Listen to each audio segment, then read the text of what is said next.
Thank you so much. Well, welcome everybody to City Council regular meeting Tuesday, June 18th, 2024. So we are going to do a pledge the flag. We have a special guest today. We have Hadley Baker. So Hadley, if you would come up, and parents, you can come a little close. Where's the, give her the microphone? Yeah. Is it on or do I have to turn? Usually work every turn on. Put your right hand over the heart and face the flag. I pledge allegiance to the flag of the United States of America and to the republic for which it stands, one nation, under God, indivisible, with liberty and justice for all. So we're going to let Mayor Pro Tem Howorth do the honors because she's got a special story. I do. Thank you so much, Mr. Mayor.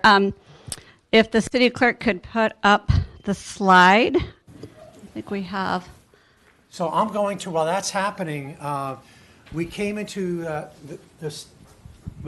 our city office here in City Hall, and we found this wonderful packet of thank you notes, and it was from the 5th graders at American Martyr School, and it was a very nice gesture. We really appreciate it, and one of them caught the eye of Mayor Pro Tem Howorth. Is that Tina Fey? Yeah. Oh, golly. Thank you. So Hadley here, if you can see that on the top, I guess, there it is, the pink jacket. It's from my official photo out there. And this is drawn by a 5th grader. And I have to say, Hadley, it's the favorite picture anyone's ever drawn or made of me. I mean, I thought it was very good. And then I opened it up, and all of the kids, but, you know, I think there was an assignment, right, to thank the people in your community, which is awesome, right? And then she wanted a donut day. So what do we do for that, Hadley? She came to my class and brought us all donuts with pink frosting. Which I was told was your favorite as well. But also, I don't know if you can see what's highlighted up there. It says, P.S., your pink blazer slays. So, and that's me visiting the class. I mean, what a great group of kids and teachers. This was at American Martyrs, and it was so joyful for me. But I told you earlier tonight that I wanted to recognize you because let this be a lesson to all of you young people out here. I didn't know there'd be so many of your friends and stuff out here. When you're writing a letter to somebody, when you want something maybe, or you want to get noticed, put some of yourself into that letter, right? Make it a little bit personal because it will stand out, and pretty soon you'll be at City Council leading the Pledge of Allegiance. So do you want to say hi to anyone in the audience? Hi to my mom and my dad. Excellent. Well, here, I present to you a city pin. Thank you, and I hope you keep up your artistic endeavors. I'm very impressed. Thank you. Oh, wait, we have more. Oh, you got a certificate. Yes. And if I could have my colleagues join us for a picture. So on behalf of all of us, we have this. Okay. Mom, we'll get this official photo to you. Perfect. Right? Let's be together on I think. Fit us on there? Can you fit us all in? Wait. Yeah. Right. Okay. Everyone up here. Awesome. One more. Excellent. Thank you. Awesome. Thanks so much. What donuts? Where did Dunkin's come from? Dunkin' Donuts? No. They were not from Dunkin's. They were her favorites, which are Best Donuts. All right. Just making sure. Thank you so much, Hadley. Thank you.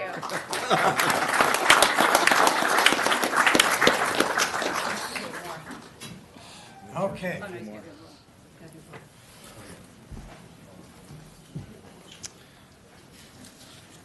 So can we have a roll call, please? Councilmember Lester? Here. Councilmember Napolitano? Here. Councilmember Montgomery? Here. Mayor Pro Tem Howorth? Here. Mayor Franklin? Here. And now we'd like to recognize any veterans of the armed services that might be here in the office, in council chambers. Anybody? Oh, yeah, we got Chief Johnson. Anybody joining her? Thank you, Chief Johnson. Okay. And we are going to move on to the next ceremonial calendar item. and it's the presentation of certificates of recognition for being one of Richstone's, Richstone's Family Center. They had a special event back in April, and the Richstone Family Center paid tribute to the Heart Menders. These are 50 incredible individuals who over the past 5 decades have stepped up to ensure that Richstone could fulfill its mission of providing vital services to those in need. So we have Richard and Barbara Van Remmen. If you could just come up and sort of be the MC, because Roger. Oh, I'm sorry, Roger. Nickname's Richard, we call him Roger. Okay. I just want to change my name. That's Oh, go for it. Yeah, what, that up there? yeah, come on up here. Okay, all right. Nice try, though. Barbara? No, you don't want, okay.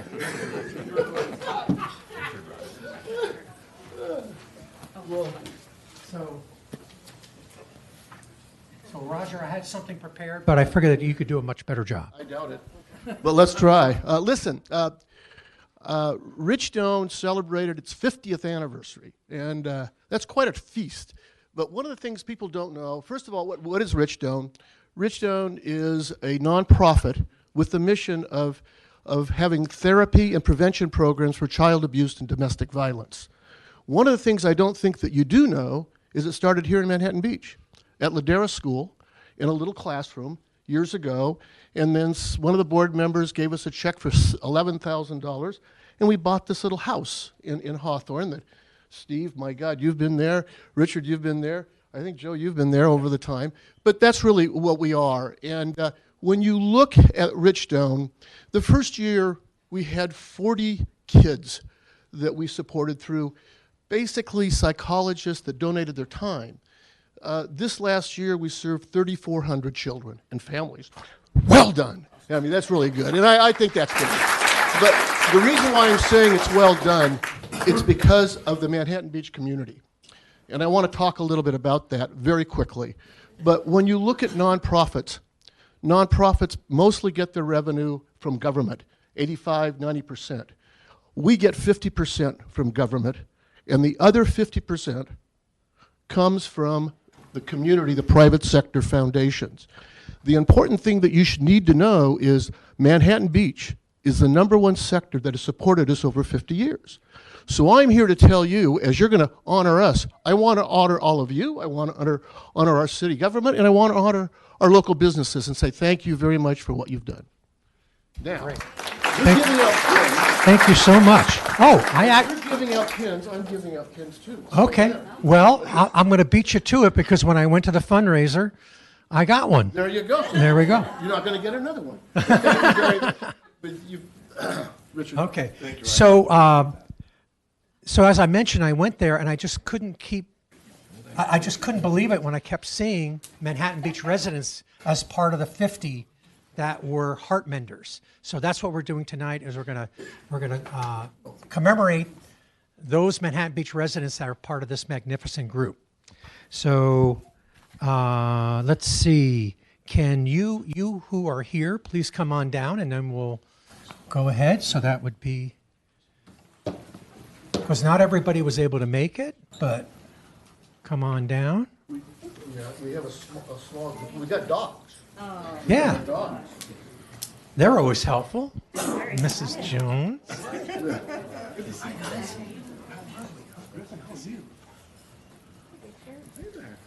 Good. So, Roger, we got one for Barbara, your wife. She's right here. Oh, you are coming down. I didn't know you were going to Okay, great. I would have stayed. There we go. Thank you so much. We're so proud of you. And then we have Mike and Robin Sullivan and family. I'll represent Mike. You got it? Great. Okay, sir. terrific. Thanks. Come on over. And Jennifer Caskey, did you make it? She was on path, but I haven't seen her yet, so. Okay. All right. We'll get that to her. Okay. Anita Bronstein. Here. Right there. There you are. Thank you. So thank you so much. We're very proud of you. Oh, thank you. Take care. And Griffin and Luna. Griffin is 12. He's been at Richstone since he was 10 weeks old. Really? And Luna's taking his place. She's 2. She just passed. Oh, that's fantastic. I feel better already.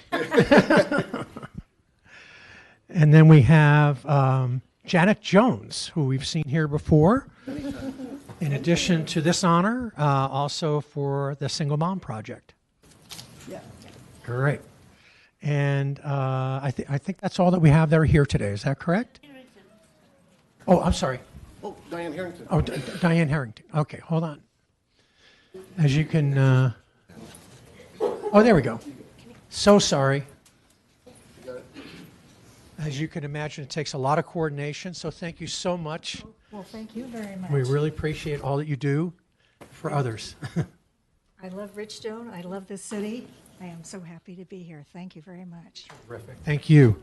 And so I'm going to go ahead and do my best to go down the list of names. David and R.L. Peters, Larry and Lynn Wolf, Ty Mellinger, the Shojanaga and Fukunaga family, Teresa Dawson. See what I mean? There were so many. I'm not even halfway down the list yet.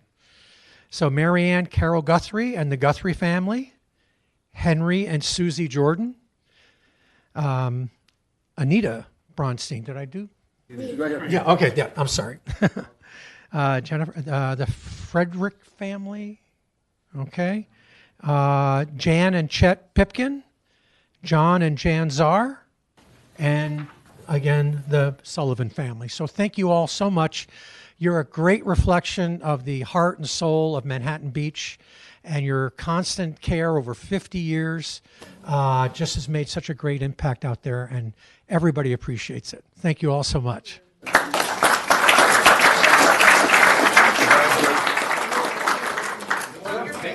Hey, Mike, nice try. Okay.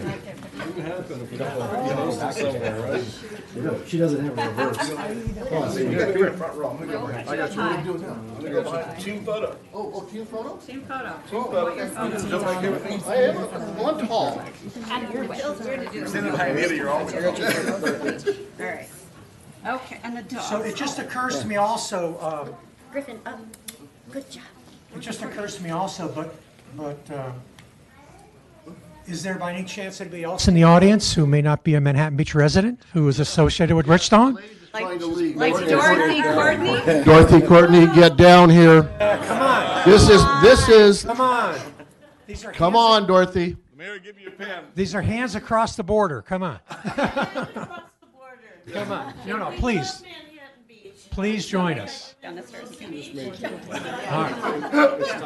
I only begged 3 times. Okay. I gotta get my pen on. And I got it. Lacy lady in the black and white striped shirt, aim towards her, look towards her. And some of you young people that are here, I hope that you come and visit and become volunteers there.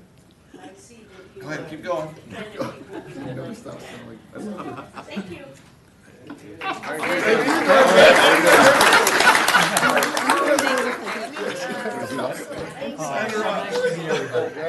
Thank you so much. You're doing a great job, Lou. Janet, you look nice and.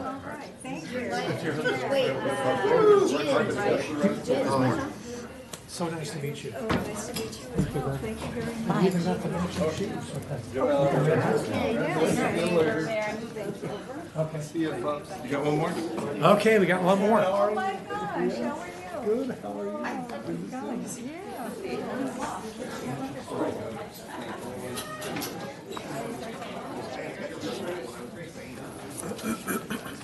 So we have one more ceremonial, and this is a lot of fun because so many of us have coached and had our children play in AYSO, and we got some champions here.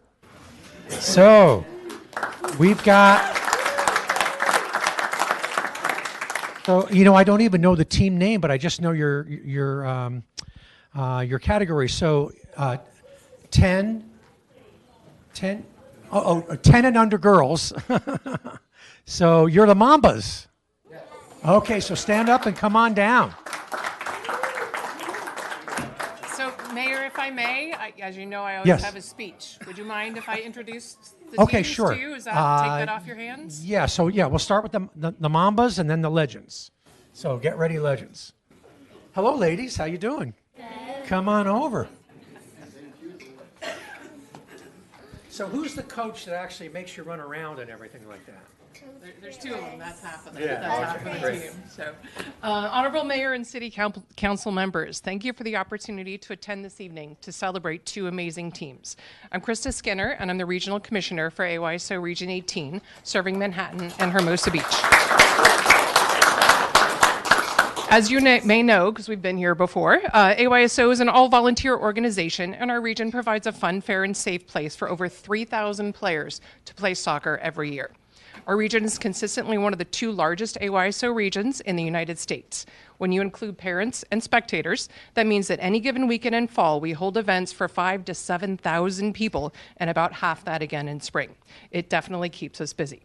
We also appreciate the partnership we have with the Parks and Recreation Department in Manhattan Beach and our main contact, Archie Sherman, that allows us to offer a recreational soccer program accessible to everyone, yay Archie, that wants to play the beautiful game. We also appreciate the support of the council in allocating funds to returf Marine Avenue Park. If you haven't been by to check it out, it looks fabulous and it plays even better.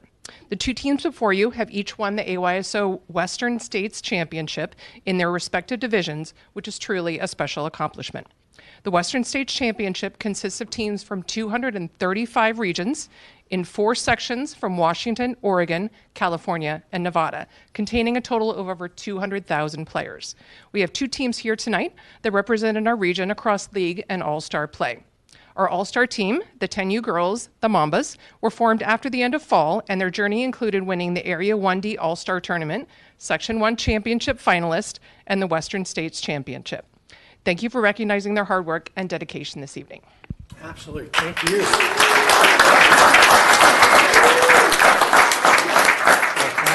That is fantastic. Do you want me to bring the other crew up? And Well, actually, why don't we give the certificates here of recognition, and Mayor Pro Tem, if you could help me, please. Yes, I want to So get the pins. as I call your name, how about Brooklyn? Man, okay, we can get her that. And then Campbell? Campbell Chang? Come on over. Congratulations. Okay, and let me see. We're going to give you that and then a pin. All right. Well done. Candace Christensen? Well done. Congratulations. There you go. Oh, look at her. What a pro. She turns it around to face the audience. That's great. Here, we'll move that chair away. There. And then we have Macy Epstein. How you doing? Nice to meet you. Well done. And then we have Maddie Epstein. She's not here? You think maybe you can get that to her? Okay. Great. Now, do you play the same positions, but on opposite side? You don't have that little, psychological mind reading. You don't have to, you don't know. No, you don't have that. Oh, are you twins or? Yeah. You are. Wow. So who's older? Me. You are. Okay. Great. And we got Charlotte. Is it Gillibrand? Oh, okay. Nice to meet you. Wait, yeah, give me that. So, were you the keeper? Because you're tall? No? Okay. Okay, Ellie? There you go. You were the keeper? We're technically together. Really? Yeah. Oh, well done. What's it like having all those soccer balls being kicked at you? I don't like it. I did not choose to be the goalie, so. Okay. It's the same at council. We get a lot of things thrown at us. So, that's great. Well done. And Amelia Herbert? Congratulations. Well done. Very proud of you. And let's see, we've got a couple of more, but we'll just say their names. And Coach, if I can give these to you, Marlo Talbot. And we've got Blair Herbert. And Chris Talbot, who's the head coach. Well done. Okay, sure. So let's get some photos, colleagues. Maybe we should get behind them. All right, one of my parents needs to take a picture because y'all are up there. There's a dog biscuit on the floor. How did that happen? Oh, yeah. Look straight past you, lady in black and white. One more. Awesome, got it.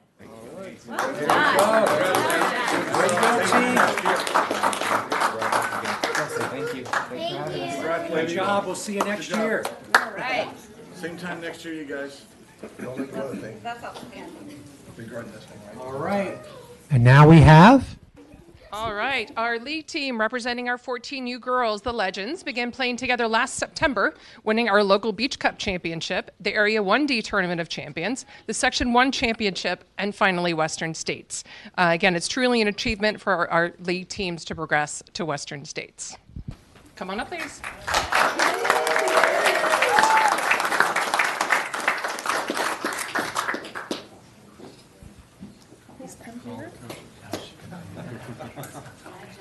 All right. Congratulations, Coach. Hello. Hi, welcome. Now I have to recuse myself because I know this guy here. He lives on my block. And I and I see him running up and down the street all the time. So he's good for the coaching position. All right. So, and we got the story, right? Yes. Commissioner? Great. Thank you so much. Everybody else is on vacation already, so. All right. Great. So, Olivia Bazzelli? Thank you. Right there. Congratulations. There you go. We got Stella Freeland. Good man. She's not here? Okay. Oh, thank you. Sedona Hill. Dora. Oh, I'm sorry, Sedora. No? Okay. And we've got Leah Horvath. No? Man, what are they? Are they all in physical rehabilitation? That was a tough travel now. Okay, Kylie Jaburi. No. All right. Avery Johnson. Yeah, there we go. Congratulations. And we got Dia. Okay. Congratulations. So, who was your least favorite coach? My favorite. Huh? Both of them were my favorite. Both of them were your favorite. Well done. Well done. Darn it, I thought I would get her. Sadie Cuppinger. Congratulations. All right. And Josie Kushner? No Josie. No Josie. And Emily. Okay, no Emily. Michelle Myers. Okay. Lainey Parrish. Well, where is she? Still couldn't make it, but I love Well done. And Ava? Ava Shea. Hey, there you go. Congratulations. Good job. And then Evangeline Smith. She's not here. Right? And I think everybody's got them here, right? So this is Summer Williams, another player. Chris Parrish. Chris Parrish? Oh, you. Okay. Well done. I know how much work that is. And then Brett Johnson, head coach. Great. Thank you so much. Okay, well done. We had a player that actually wanted to say a few words, if you Oh, would permit her sure. to. Absolutely. I am so happy to have been the captain of the Legends. It's really been an honor. Traveling and dominating teams one after another is truly amazing, and I couldn't ask for a better team. Starting from our first practice, I had a feeling that we were going to go far, and look where we are now. I remember in the state finals, when we were losing 1-0, and we got a penalty kick. Me and Avery were so nervous we had to turn around and wait for the cheering after Emily shot. This season has been the best season of AYSO I have ever played, and I'm truly honored to have been the captain. To end my speech, I thank the City Council for supporting AYSO and the Legends. Thank you. Thank you so much. Okay, let's get our photo. Please. Yeah. Yeah. I think it's nearly impossible to score in soccer. You scored 151 times. Wow. Oh. One more. I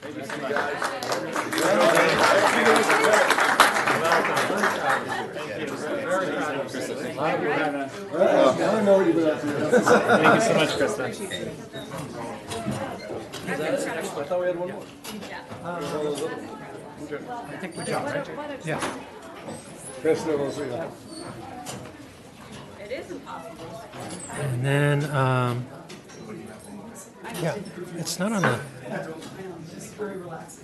So Orin Tanner was, yeah, okay. But it's not on the, it's not on the agenda. Okay, great. So, yeah, I lost the. Okay, so we're pleased to announce.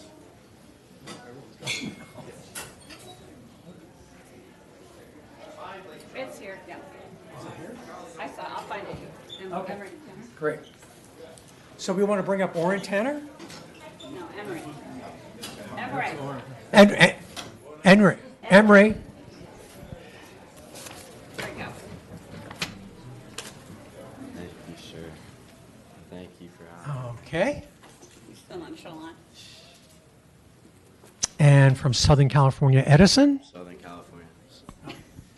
Good evening. Hi, I'm Diane Forte, Government Relations Manager at Southern California Edison. We're pleased tonight to present one of our 30 Edison Scholar Awards to a high school senior in Manhattan Beach, Maricosta High School, Emre Tanner. If we can wish him congratulations, and thank you so much for the City Council for recognizing our scholar. We 800 applied, and this is a true testimony to the school system and to Emre's talents. Thank you, Diane. Yeah, thank you for having me. I don't really have any other words other than that. The city has done a lot for me. I've been living here for. I used to live here before COVID, but I've gone to Maricosta. I went to Meadows as a kid, and it's done a lot for me. So thank you for everything. Where are you going to school? Pepperdine. I'm going to Pepperdine University. Excellent. Yeah. Congratulations. Wonderful. Congratulations. All right. Team photo. It's a big deal. Better than a pin, I guess. Can you get us on here? What? One up here. One more. Great. Well done. Thank you. Yeah. Artistic talent? Yep. All of you guys. Right there. Didn't point out Dad. There's his dad. My dad's right here. For some reason, it didn't make my list. Can I get a round of applause for you? Okay.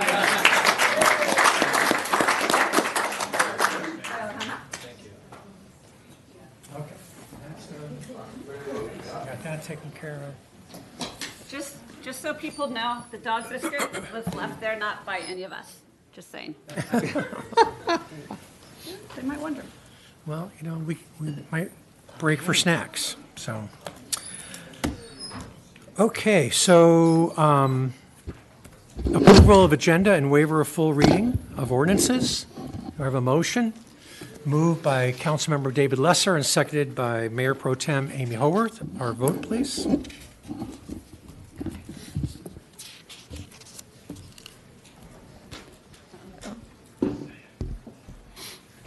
Should we try that vote again? We were missing a vote. You need us to do the motion? Yes, please. Okay. So moved. Okay. Second? Richard Montgomery? He's here. Motion passes 5-0. Great, thank you. And next up is City Council and Community Organization announcements of upcoming events. 1 minute per person. Hi, good evening, Mayor, members of the Council. My name is Josh Murray. I am here on behalf of Manhattan Beach Library. I'd like to remind the community that we will be closed tomorrow, June 19th, for the Juneteenth holiday, and we will reopen on Thursday, June 20th at 10 a.m. Also, in celebration of Juneteenth, on Saturday, June 22nd at 3 p.m., everyone is invited to a very special performance by Ina the Sunshine Storyteller and drummer Chaz Ross, and this will be followed by a local history discussion of the significance of Juneteenth. And I thank you for your time. Great. Thank you, Josh. Anybody else? Bobby?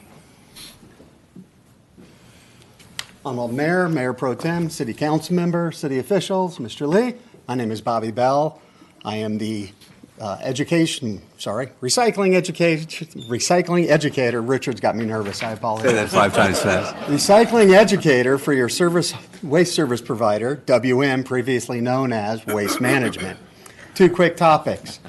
Just a reminder, this Saturday from 9 to 3, we're having our paper shred event held at Maricosta High School from 9 to 11, open to free for all Manhattan Beach residents. I did want to shout out to the chief. Thank you. She always has her volunteer staff there to help us make getting the cars to Serpentine through, and Public Works, who helps us organize this and get this out to the neighbors and the residents. So thank you. Topic number 2, really quick, is home organic buckets. This was rolled out 10 plus years ago with AB 1383. If you just moved in and you don't have a home organic bucket, I'd be happy to get one for you. Just go onto the website. There's links on the city website to get you there. You'll be amazed at how much you can actually dispose of. When you're doing your meal prep, when you're done with your dinner and what you would normally scrape into the trash can, you scrap that into your home organic bucket, take that into your green trash can, and you dump it. My family, literally, it's 16 refills. My wife cleans out the fridge on Sundays. It's 2 or 3 dumps in it. You line it with paper. I'm happy to walk any resident, any business through how to use it. Happy to send you a flyer on that information. That's all I got. Wishing you guys all a blessed evening. Great. Thank you, Bobby. Anybody else here in chambers? Oh, yep, there we go.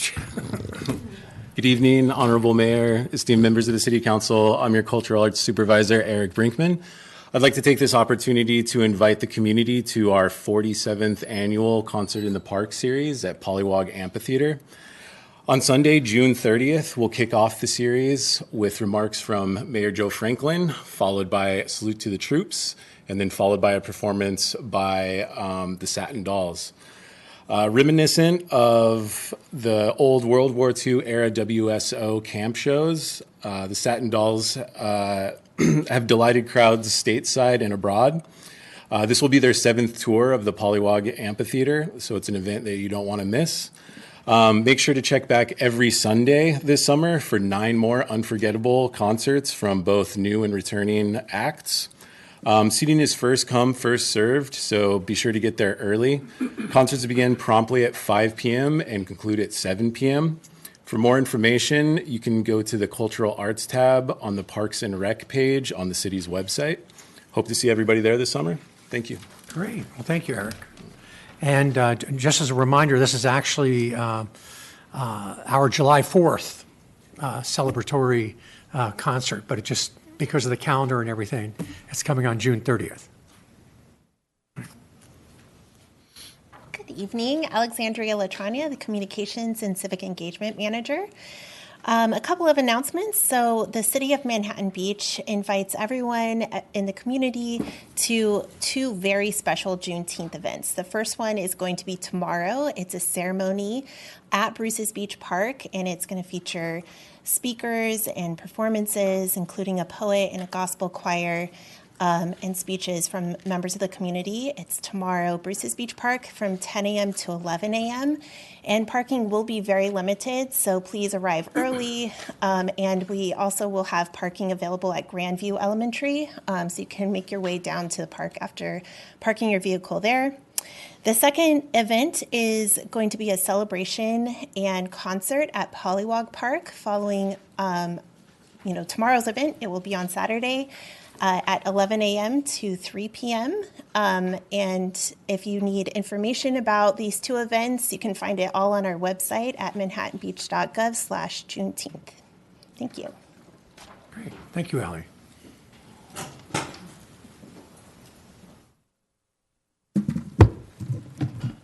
Good evening, Honorable Mayor, members of the City Council. I'm Jeff Page. I'm your Utilities Manager in the Public Works Department. I oversee the Utilities Division, and I am responsible for the water section, the environmental compliance section, the wastewater section, as well as the city's solid waste program. So I want to share some information with you this evening on some discolored drinking water in the distribution system. We've had some concerns from some residents in certain areas. The discoloration of the water is the result of higher velocities in the pipelines attributed to higher demand due to the greater demand due to the higher temperatures, as well as our water quality flushing program, which uses a scouring effect to flush out all the debris and stuff from the water mains. So these higher water velocities strip sediments that have accumulated on the floor of the pipe that, it's an accumulation of this debris and sediments from over the years. So it's naturally occurring within the distribution system. The sediments are harmless and largely comprised of manganese precipitates, and those are produced by the city's 2 water wells. So the addition of the city's new no-dis flushing vehicle largely mitigate the manganese through a filtering system. So if we did not have the new no-dis vehicle for the water quality flushing, we would probably have a little bit more widespread concerns related to discoloration of the water.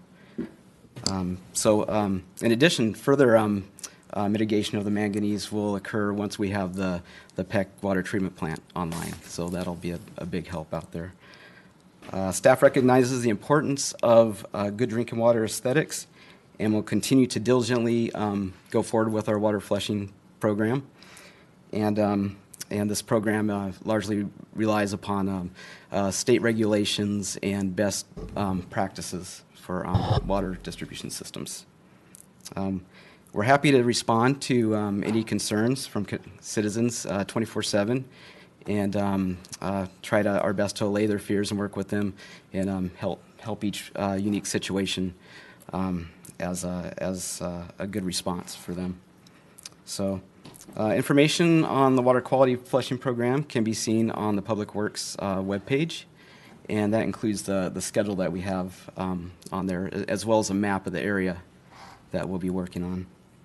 So I'd like to point out that our drinking water undergoes stringent testing on a cadence of samples required by the state.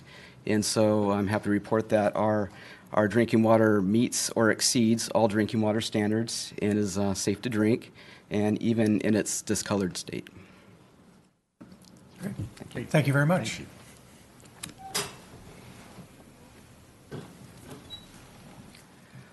All right, good evening, Mayor Franklin, members of City Council. I'm your Police Chief, Rachel Johnson. I just wanted to invite the community to our catalytic converter etching event that will be held this Saturday, the 22nd, from 8 a.m. to 11 a.m. At Connecta. So please come, get your catalytic converter etched, and then you can mosey on over to the Juneteenth event, which will start right after this event is over. Thank you. Great, thank you. Any other public comments here? How about online? We have Heather Kim.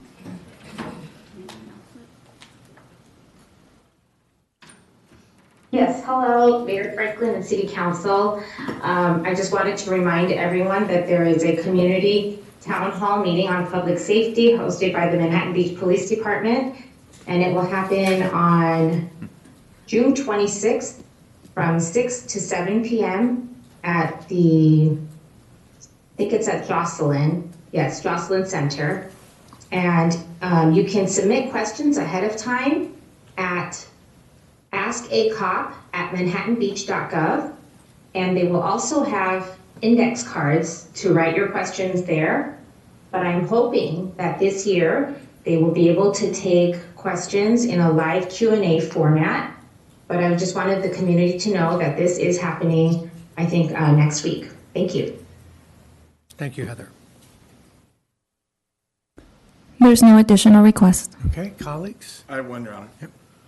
So today we had a resident, two residents, John and Susan Renato, hosted a barbecue lunch for the police department. Chief Johnson, their craft was there, but I'll read you what John and Susan wrote. It said, "Thank you for keeping us safe.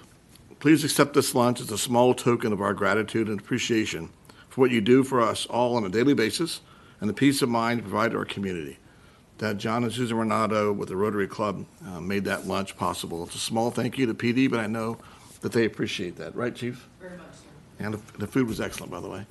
I was there as an observer. Just happening walking by. Thank you, Your Honor. That's awesome. Terrific. Anybody else? Colleagues? No? We're good? Okay. So let's go to public comments. Before we go there, I'm going to just read a statement here. It has come to our attention that people have been disrupting city council meetings in other cities with anti-Semitic or racially motive-based comments through Zoom. Such comments are disruptive and interfere with the people's business and are not within the subject matter jurisdiction of the city council. I'm instructing the city clerk's office to mute any speakers who attempt to disrupt the meeting with anti-Semitic or derogatory comments based upon race, gender, or other protected categories. And with that, Colleen, come up and- I already talked to Bruce. Okay. Anybody? Public comments?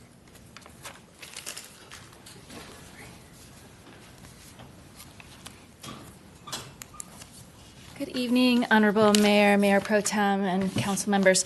I just wanted to, I have been trying to attend as many meetings as I can, and I've been trying to follow the agenda, and I just wanted to make a comment because I don't know where else to make it. It is sometimes really hard to understand what actually the public can comment on. For example, for this evening's hearings, we have the written resolution, but without any historical background or any place to look on what does this actually mean. There's a lot of legalese. What does this actually mean? I wonder if it would be possible for the public to receive maybe a short 2-sentence summary on what this means, what the impact is on the public, so that we have something to make a comment about. And there's, the PowerPoints often help, and those are in other agenda items. We see the PowerPoints. So maybe something like that would be helpful. I don't know, but I know that in speaking to community members and thinking about myself, we sit there and you're like, well, I'm not really sure what to say because I'm not really sure. I don't have any of the background information. So just wanted to make a comment that, and that being said, this city does a fantastic job of reaching out and sending emails and sending posts and reminding people about things. So this is not an overall complaint. It's just a request for maybe some further information that might help the public understand how they might formulate an educated comment. Thank you. Great. Thank you, Rita.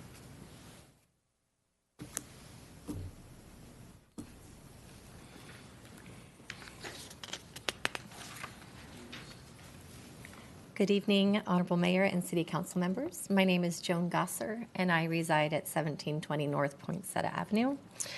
Our home is the site of the proposed T-Mobile cell site, which you've heard about. I have learned a great deal about telecommunications regulations in the last 2 weeks. And I've also been educated in other ways. I mentioned last time that there was a middle of the night installation of the existing cell tower in front of our home. And to this date still, no one can show us permits for that or provide any documentation of what exists on that cell site, which is extremely disturbing to me that we have lived there with that there for 12 years and no one can tell us what is on that pole. Residents battling cell sites is not new to the city. We understand that this has happened in the past. Federal regulations have only made it easier for expansion of sites, and we understand that. In 2019, some of you were quoted in the Easy Reader, basically talking about Crown Castle was committing to making newer designs that would make all cell tower equipment less obtrusive, and that the companies were prepared to work closely with the city. And you, in turn, particularly Mr. Montgomery, emphasized that, how critically important that was. And I believe over time we've fallen short on that. Unfortunately, Crown Castle right now comes in and kind of steamrolls the city with all of the federal mandates. And rather than the residents in the city working together, it is Crown Castle telling the city what to do, and the city does not have the proper resources for any pushback. FCC regulations and court cases surrounding them go far from beyond the knowledge of city planners and community members, as we have all learned. I ask that the city look at our processes for managing these permits and seek outside help when needed, both to stop the steamrolling and to assist community members in situations like ours. We are forced to cover the costs of an appeal without any details of what specific costs we are covering. The process is lacking in clarity in many ways, and we hope no other community members have to endure what we have since receiving our June 1st letter from Crown Castle. To be clear, we did receive notice that they've withdrawn their current application, but they are simply revising it, so we don't know what they will present coming forward. So I think at this point what we're just asking is just support. And I think that the planning department and community development department has realized that there are questions that we can ask back, such as we did ask if they could reconsider the sizing of the shrouding that was creating this horrible box, and they are revisiting that. So I do think that there can be give and take, and we hope that we emphasize that moving forward. Thank you very much. Thank you.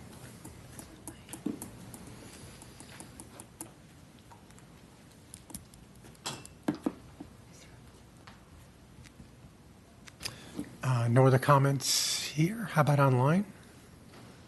Heather Kim.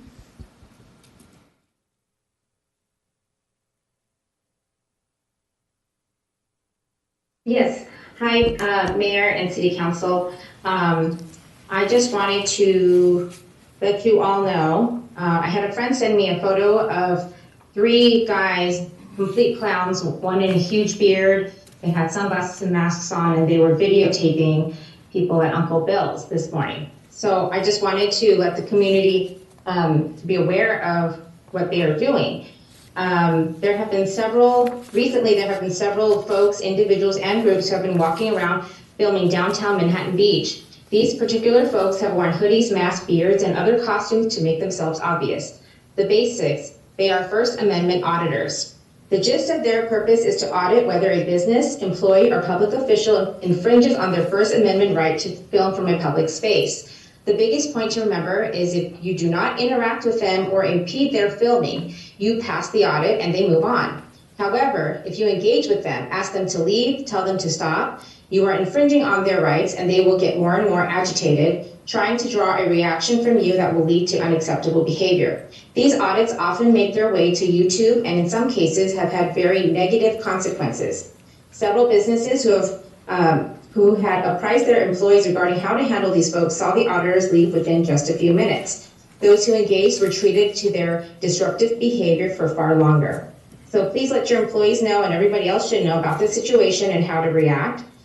Some business employees were even scared and closed the business, but that is not necessary. Just ignore them and they will move along. If you or your employees are ever uncomfortable, just call the non-emergency PD line 310-545-4566.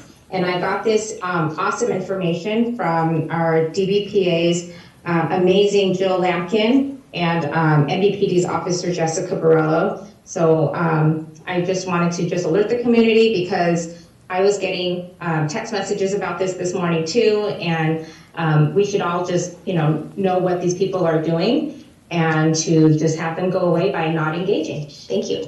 Great. Thank you, Heather. Good info. There's no additional requests. Okay, with that, we'll close public comments and go on to approving the consent calendar. We have a motion by Councilmember Richard Montgomery and seconded. Items 4 through 14. Item 4 through 14. 4 through Consent calendar. I'm sorry, 4 through, I'm sorry, yes. 4 through 14 on the consent calendar. Motion to accept by Richard Montgomery, seconded by Mayor Pro Tem Amy Howorth. I just want to make a comment on item number 12. Has to do with the annual water supply and demand assessment. And just a reminder, we've got a lot of rain, but we still need to be mindful. We live in a semi-arid portion of the United States, and we still need to do the best we can to save water so that when it doesn't rain so much, we've got adequate supply. In fact, I read something today that even though the snowpack is pretty good, it's not making its way into the ground water tables as effectively as it could. So still keep the drought in mind. Thank you. Motion passes 5-0. Thank you. So items removed from the consent calendar, there are none. Public hearings, item number 15, conduct public hearing, consideration of a resolution providing for annual levy and collection of street lighting and landscaping district maintenance assessments. Finance Director Sherillian. Thank you, and good evening, Honorable Mayor Franklin, members of the City Council. Tonight we're conducting a public hearing to consider resolution number 2473, providing for the annual levy and collection of street lighting and landscaping district maintenance assessments for fiscal year 24-25. This process began on April 2nd when resolution 24-33 was adopted and the ordering of the engineer's report, including the plans, specs, and the cost of estimated annual assessments for 24-25. This was followed by the adoption of the two resolutions on May 21st, Resolution 24-48, which approved the assessment engineer's report, and Resolution 24-49, which declared the City Council's intention to provide the annual levy and collection of the assessments for the street lighting maintenance and setting the public hearing for tonight. With the approval of Resolution 24-73, assessments will continue to be levied in the new fiscal year beginning July 1st. Assessments are based solely on land use and have not changed since 1996, resulting in a projected deficit to the street lighting fund by approximately $303,000 for fiscal year 25. Any increase in the assessments would require a Prop 218 vote process. Notification of tonight's public hearing was advertised properly, and tonight's public hearing is the last City Council action before the assessments are submitted to the county for inclusion in this year's property tax bill. Happy to answer any questions. Any questions, colleagues? No questions. Public comments on this item? Anybody here in chambers? No? How about online? Oh, I'm sorry, we got one. Good evening, Mayor, council members. Stefan Kumpa here. This is an example, I think, what Rita was talking about earlier. I'm trying to get my head around this. Just in layman's terms, I'm trying to figure out how am I, as a member of Manhattan Beach, can be impacted by this. If I could just get the layman's terms interpretation of this, I'd appreciate it. Thank you.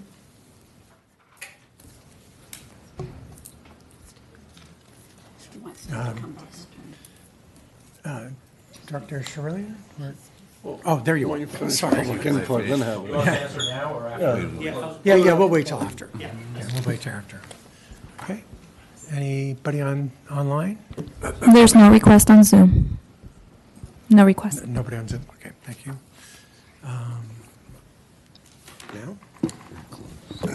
Okay. Now we can. So, Mayor, go ahead.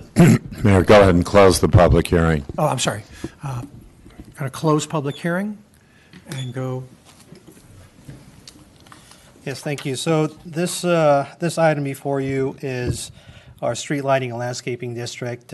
This is an annual assessment that we levy throughout all the homes in the city. There are 6 districts in the city. We do a engineer's report, and the amount of money that we collect from the assessments is not enough to cover the operations of the street lighting landscaping fund, and that's why there is a subsidy.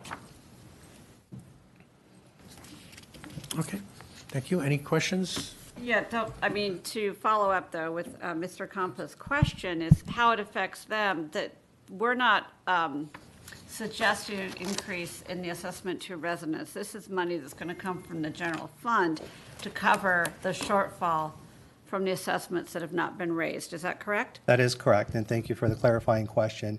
This is not going to be increasing the assessments or any of that order. It's been set since 1996. In order for us to do so, we would have to go through a process similar to what we did with the storm drain fund.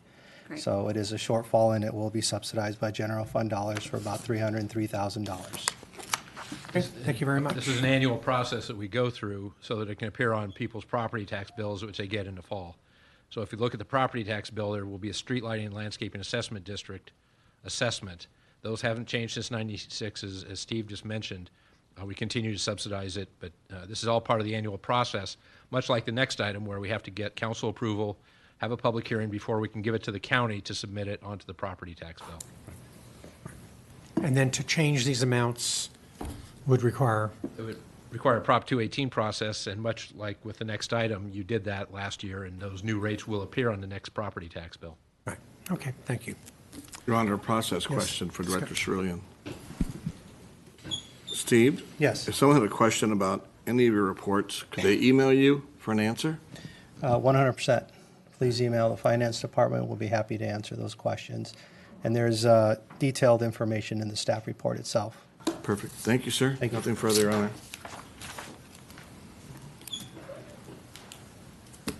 Okay, so council discussion? Annual process. I make a motion, Mr. Mayor. Please. The motion would be to adopt resolution number 24-0073, providing for the annual levy and collection of fiscal year 2024 through 25 maintenance assessments for the street lighting fund. We Is have that a sufficient? motion. Oh, sorry. Is that sufficient, Mr. City Attorney? Thank you. Yes, it is. We have a motion by Councilmember Lesser and seconded by Mayor Pro Tem Howorth. Motion passes 5-0. Okay. Moving on to item number 16. Conduct public hearing and consideration of a resolution regarding the annual storm drain service fee for fiscal year 2024-2025. Again, Director Cerulean. Thank you, Honorable Mayor, members of the City Council. Again, this is an annual item similar to the previous item. Tonight's public hearing is for consideration of resolution number 2398 for the collection of storm drain assessment fees. The city levies an annual storm drain fee on each parcel of the property within the city to finance the cost of ongoing operations and maintenance of the storm drain facility and services. A Prop 218 special ballot election concluded in January 17 of this year, with a majority of the constituents voting for the favor of changing the rate and methodology of calculating the storm drain fees for fiscal year 24-25. This will be the first year that the new fees will be in effect. Prior to the special election, the annual fee was fixed rate at $19.12 per single-family residence, which resulted in an annual revenue of approximately $350,000 and subsidies in excess of $2 million a year from the general fund. The new methodology took into account each property's impervious square footage, which is expected to result in an estimated $2.1 million revenue for this year, fiscal year 2024-25. At this time, we recommend you open a public hearing for the proposed assessments, assuming there's not a majority protest. The adoption of Resolution 2398 will order the storm drain fee to be collected, and staff will submit the data to the county in inclusion for this year's property tax bill. This concludes the presentation. I'm available to answer any questions. Great. Council, any questions? Mayor Pro? No. Oh, I'm sorry. You did a motion. Okay.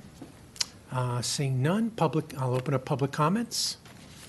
Any council chambers? Seeing none. How about on Zoom? There's no request on Zoom. Okay, we'll close public comments. Council, any discussion? No? Annual levy. Seeing none? I'll make one comment. Oh, I'm sorry. My one comment Councilmember Lester. is this. This is an annual levy, but we really need to thank the community for their faith in this process and supporting the increase in the storm drain. Because as was indicated by our finance director, there was an annual shortfall that had to be subsidized by our general fund. What does that mean? It meant that money in our general funds that otherwise could go to other general fund purposes, supporting our police, our fire, our city's operation, had to go to support this fund, which is dedicated. By virtue of the voters approving this measure, we now have close to sufficient revenues to support this fund. So that's a big thank you to our community. And I'm in support of what appears to be a motion that's been made. Yes. So motion? Yes. Thank you, Mr. Mayor. I move to adopt resolution number 24-0074 regarding the annual, excuse me? Is that, oh, okay. Yeah, so that's my resolution, or that's my motion.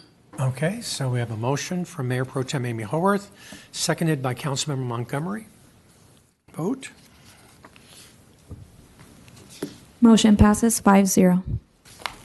Terrific. I'm going so fast, I got to catch up here. Okay, general business, item number 17. Consideration of a resolution rejecting all bids received for the digital art wall at the Manhattan Beach City Hall project and provide direction to rebid the project or consider project alternatives. Public Works Director Lee. Good evening, Honorable Mayor, members of City Council. Tonight, City Engineer Katie Doherty will give the presentation. Thank you. Thank you. Good evening, Mayor Franklin, honorable council members. I am here to present this item on the digital wall art project at City Hall to reject bids and for discussion on how to move forward with the project.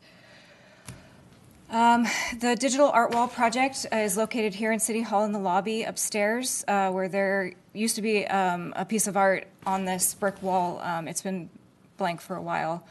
It was intended to be a large LED display of digital art that could be showcased in that location. It was a Cultural Arts Commission work plan item. The project was fully designed and was ready to issue for permits. It was advertised for competitive bids in November 2023 and in December 2023, and both occasions we received no bids. We moved forward with informally bidding the project, which means that we reached out directly to 4 contractors in this case.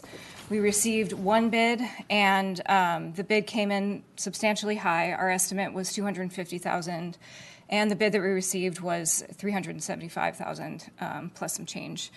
So because of the overage in budget and because this particular contractor was proving difficult to work with, staff is recommending that we reject this bid that we've received on the project. So that's item number 1. And then we would also like some direction on how to move forward. The options are we could rebid the project as is, or we could return at a future council date to provide potentially alternative projects that could go in this location. And that concludes my report. Available for questions. Okay, Mayor Pro Tem Howorth. Thank you, Mr. Mayor. Yes.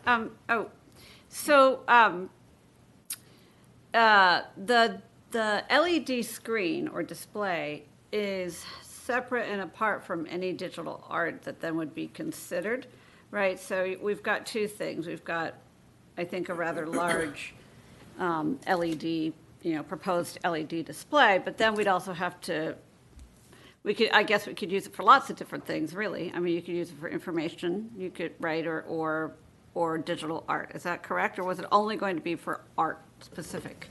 My understanding is that it was intended to be used only for art, not so much the community announcements, but it would be available for that use if needed. The idea was to then, I think, issue stipends to artists to produce the digital art that would be displayed on the display once it was installed. Right.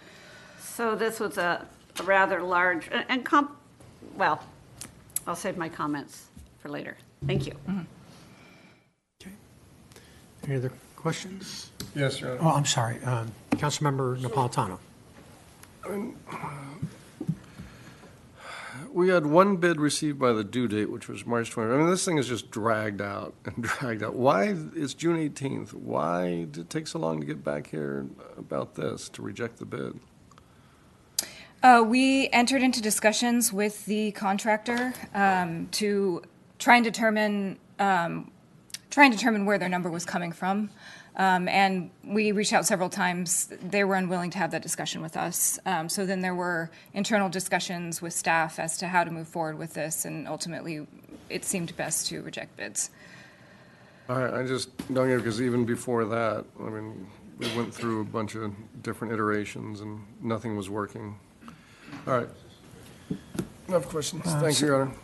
Thank you. And so I have a question. Was this meant to be one large screen or several smaller screens all put together that could sort of cross the boundary of the screens? Yeah, I believe there were multiple screens, but they would appear as one screen. They were intended to function as one large LED screen.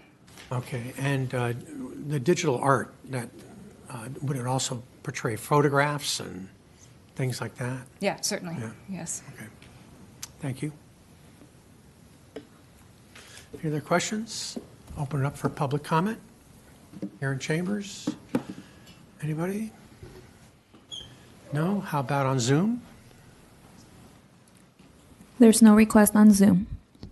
Okay, I'm sorry. Did we have some more questions? No. Oh, No you're lining it comments up. for after. Okay, so close public comments, and Mayor Pro Tem Howorth.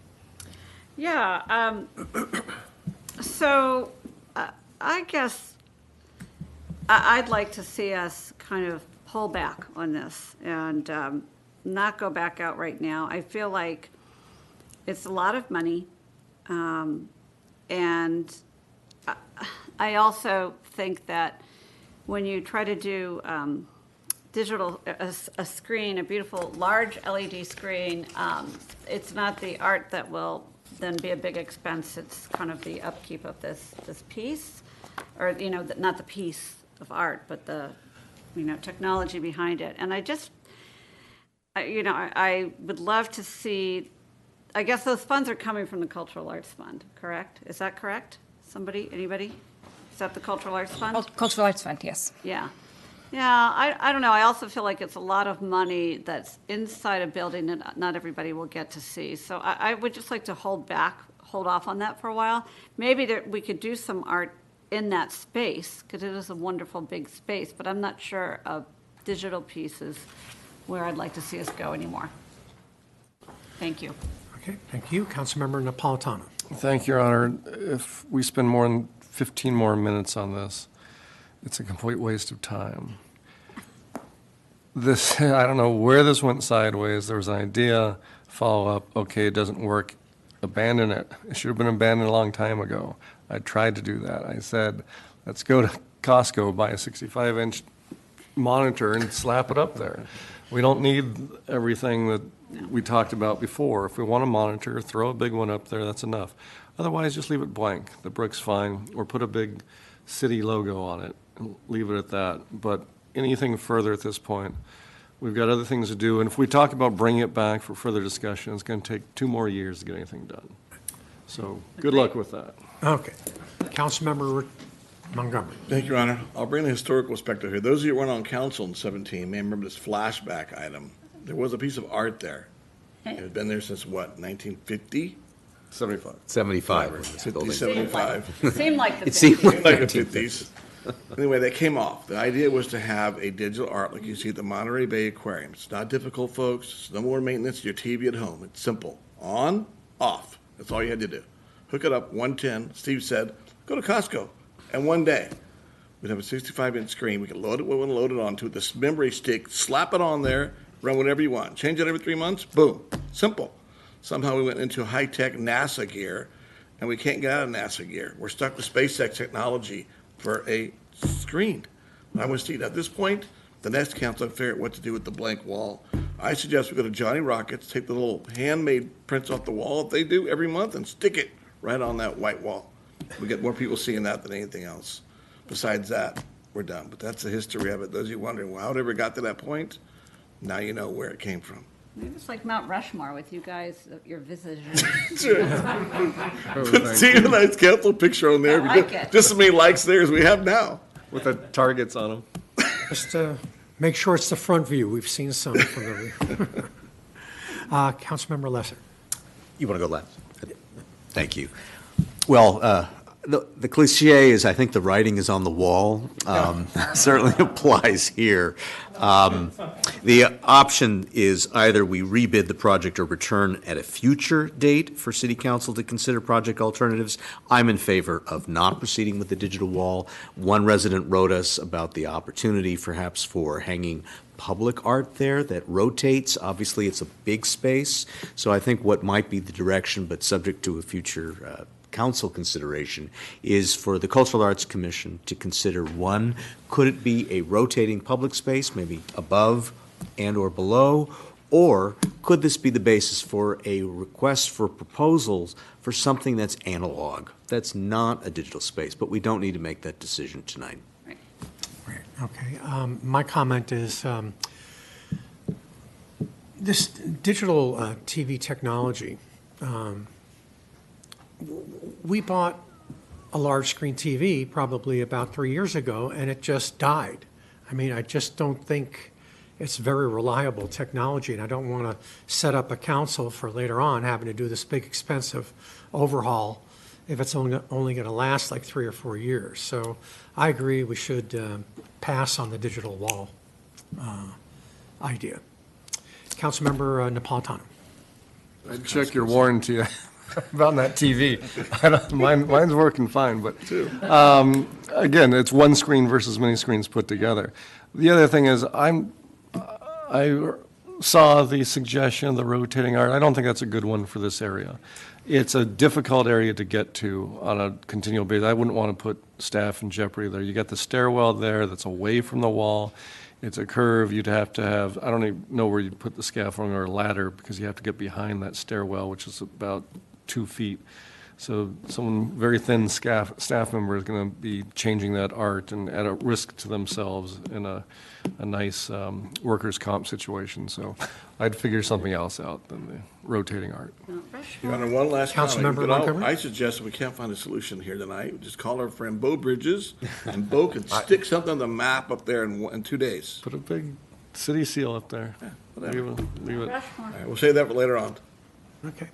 Or we can get Hadley to do a portrait of Mayor Pro Tem and put it. There you go. That I love. Yeah. Mr. Mayor?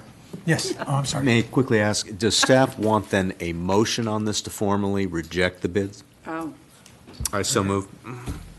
Okay, so we have a motion by Councilmember Lesser and seconded by Mayor Pro Tem Howorth. Shall we do this all in one, which is to reject the all bids received for the project, and then to provide direction for staff to return a future date for council to consider project alternatives? No. No. No. I reject that. Total. I don't second that. So your preference would be leave it Reject. blank, go with a Discuss minimalist it later. analog? I would rather reject it now, and then I would rather us give some direction at a future date to the Cultural Arts Commission, because if we say what you're saying, then Cultural Arts is going to try to figure out something to put there, and we don't. Which we looked at before. Before the computer screens, it was an art piece that was Right. overwhelming to the whole site. I'd rather give them more direction or have us think about Agree. it, but I don't want to have That's any fine. more stuff. That's where I'm going with this, but I didn't articulate it well. Thank So you. is that, so we're just rejecting Correct. the thing and not asking for future stuff for a while? That's fine. Future stuff, no future If stuff you for a So while. happen to would be be- shopping and you see something, let us know. At the adoption of the resolution number 24-0075, which section 1 is to reject the bids, and section 2 is defer any action. Okay. Yep. Voting screen, please. Well done.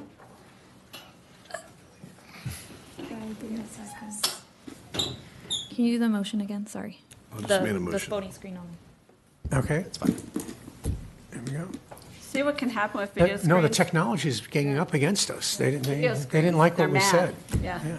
Motion passes about 5-0.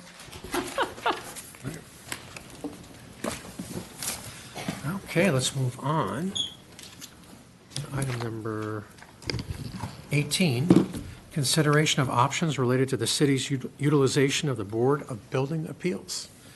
Good evening, Honorable Mayor and Council members. I'm Talene Mirzakanian, your Community Development Director. This evening's presentation will be offered by our building official, Ryan Heiss, and I'd like to invite him up at this time. Good evening, Honorable Mayor and Council members. I'm here tonight to discuss the utilization of Board of Building Appeals.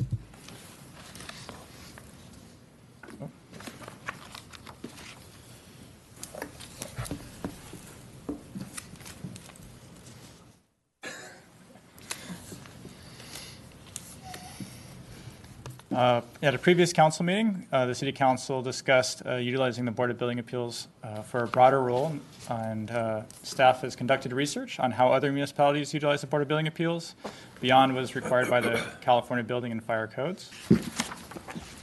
And pursuant to our Manhattan Beach Building Code and our Manhattan Beach Fire Code, the Board of Building Appeals is created in order to hear and decide appeals of orders, decisions, or determinations made by the Building and Fire Code official relative to the application of the interpretation of the Building and Fire Code. And the board's authority is limited to interpreting the Manhattan Beach Building Code and Manhattan Beach Fire Code, and the board has no authority to waive a code requirement. As we all know, the Board of Building Appeals has not met recently to consider any appeals filed by the public, and this is because no appeals have been filed. Both the building official, myself, and the fire marshal oftentimes consult with applicants on questions or concerns regarding applicable code requirements and discuss alternatives. We did research 18 Southern California cities, and 7 utilize an alternate body. The California Building Code does allow for example, the Planning Commission of the City Council to serve as the boarding or the appeals board for any appeals made. And 11 of those 18 do utilize the Board of Building Appeals specifically for appeals, with one of those utilizing the Board of Building Appeals additionally to consider the amendments to the local amendments to the building code that happen typically every 3 years. And tonight we are looking for direction from City Council to either dissolve the Board of Building Appeals and use an alternate board, such as the Planning Commission or the City Council, to serve the necessary function when an appeal is made, to continue to utilize the Board of Building Appeals on an as-needed basis, or any other direction that you provide. And I'm here for any questions you may have. Okay, great. Councilmember Lesser? Ryan, I have a question. Yes. The staff report indicates that staff surveyed 18 different municipalities, and one of them has has additional functions for its Board of Building Appeals, and that's the City of Burbank. And I guess the question I have is related to what the City of Burbank has its Board of Building Appeals do, and that is, according to the staff report, that they provide recommendations to the council on the adoption of local amendments to the building and fire codes. So I'm trying to understand, what discretion do cities have with regard to adopting state-mandated fire and building codes? To what extent is there a role for the public in providing advice versus deferring to staff to interpret what the state mandates are? Sure. So the city is required to adopt the state mandated codes, but we are allowed to modify, provide local amendments to increase the requirements. Typically, all Southern Californians adopt the LA County amendments, and then there are some local amendments that each city adopts based on geographic, topographic type of reasons. Those currently come to the City Council. So it goes through the same process that we currently do in Manhattan Beach to come directly to the City Council. In Burbank, they go first to the Board of Building Appeals and then the City Council. And to the extent you're familiar with it, what sort of alterations has, and I presume you have not looked into this, but I'm just wondering what sort of revisions could there be that would warrant that extra step of going to the Building and Appeals Board? So I'm not familiar with Burbank specifically, but some cities do have REACH codes, which are environmental typically in nature.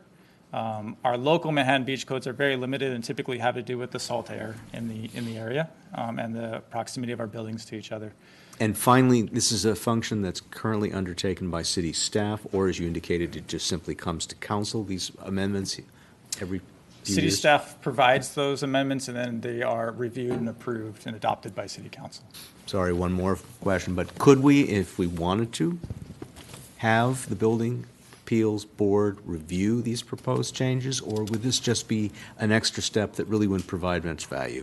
So you could if you recommend tonight, and I would have to check with the city attorney to see if the code would have to be amended to allow that. But typically in Manhattan Beach, they've been very, very similar over the years. There hasn't been a lot of variety, other than when environmental adoptions have been enacted over a couple times over the previous 10 to 20 years, and then typically the state mandates have caught up to those and they've been removed. Thank you, Mr. Mayor. Okay, great.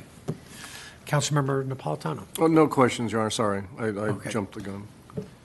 That's for comments. Okay. I'm going to open up this item for public comment. Stuff on here once again. Ryan, great presentation. As I hear this, it just sounds like we have an organization, a commission that hasn't been busy. And if we don't need them, then we shouldn't have them. But we also have the Planning Commission, which has a depth of knowledge that's very applicable to what this commission has been doing. So it seems like a very natural thing to put over to the Planning Commission as an insurance policy so it doesn't have to come to this City Council meeting. They have the depth of knowledge. The only question I would have is, do they have the capacity to do that? If so, it seems like a very natural place to put that responsibility. Great. Thank you. Any other comments about Zoom, please? There's no request on Zoom. Okay, we'll close public comments. Councilmember Napolitano. Thank you, Honor. And I'll start by saying I think there was a miscommunication on this, and no doubt it was from this side of the desk. I really, I appreciate the information here, but I wasn't looking for what the Board of Building Appeals could do in addition to what they already do or don't do, which is not a lot. It's rather, I think we all understood, especially through the commission interviews, how qualified these folks are who sit on the building appeals. And we wanted to see what they could do as a group of people, not as a board. And because they have a very, I think we've got architects, we've got engineers, we've got project managers who serve on this, and since they don't meet, I think what we want to do is find other roles for them where they could be productive for the city with their wealth of knowledge. And that could go, in my mind, we were talking about having them as a project review, and the pool is a good example of that. Any number of things. Technical working group that could review either projects or proposals, even bids, because they have such a wealth of knowledge in building and engineering and everything else.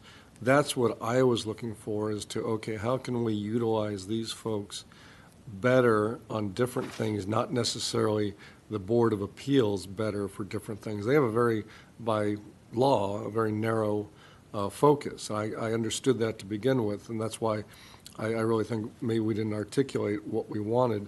But I want to find new roles for these folks. Like I said, we've got our environmental task force. We've got a working group there that reviews things.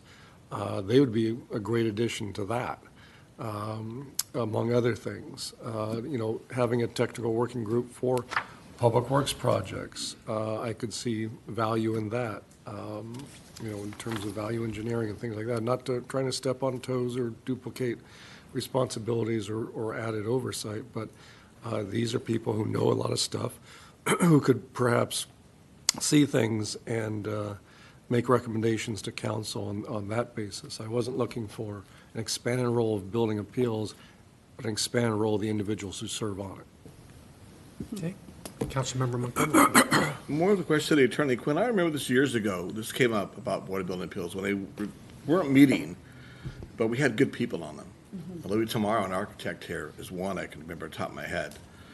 And we were always told back then, the state said you must have or provide a Board of Building Appeals. Whether you meet once a year or once every 10 years makes a difference. What changed? Nothing in the state law, but some cities have added, the planning commission / the Board of Building Appeals.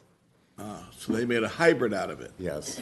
But it still exists, still required Still a to board. exist. Yes, as required by state law. So we can't wipe it out and get rid of it, which I'm not a fan of. I think people need to get in there and have a right to have that appeals heard, and it's also a process to get people that aren't involved in our city and they don't win a planning commission seat. They get appointed to something to learn how the process goes. They don't meet or not, it's not the point. They get involved and they see what's going on with it and move their way up from there. But so we could create a hybrid or leave it alone the way it is. Yes, and some cities have the city council be the board. No, we want that. I don't want that. Thank you, Your Honor. Nothing else. Okay, thank you. Councilmember Lesser? I would just observe that this has been a long-time issue, I think, for councils that I've served on, is we see this very capable group and they never meet. So essentially they have the honor of the title, but they don't, in fact, do anything because there are no appeals. And prior councils have asked the same question of, well, how else can we use them? So for me, I felt staff actually did undertake valuable exercises to understand how other jurisdictions are using a similar board.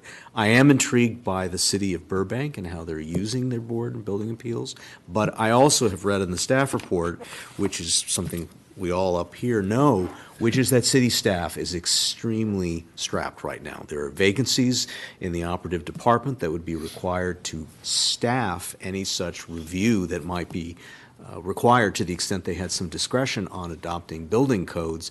And I haven't quite heard the need for public input on the adoption of these codes at this time. So I'm not prepared to move in that direction. I also agree with Councilmember Montgomery. I don't think we want to eliminate this body because, in fact, we're required to have it. But I think for now, I would be prepared to simply not take action and leave things as they are and reserve the right at a later date, particularly if our state gets more creative with its obligations and these code requirements. This would be the perfect group to be able to receive public testimony on these building and fire code amendments, particularly if they become more complex and warrant public input. Okay, thank you. Any other discussion? What are we going to do? So we have a motion by Councilmember Napolitano. Your Honor, I move to do nothing. I've seconded that. Let that be on the record. Yes. Call for the question? Yeah. Really? Okay, wait. My screen, okay, there we go. Motion passes 5-0. Okay. How are we doing, folks? Everybody? Yes. I'm 8 hours ahead, which is why All right. I'm not articulating myself so well. Hey, you're doing fine, David. You're doing fine. So you're ready for breakfast? Can't tell the difference.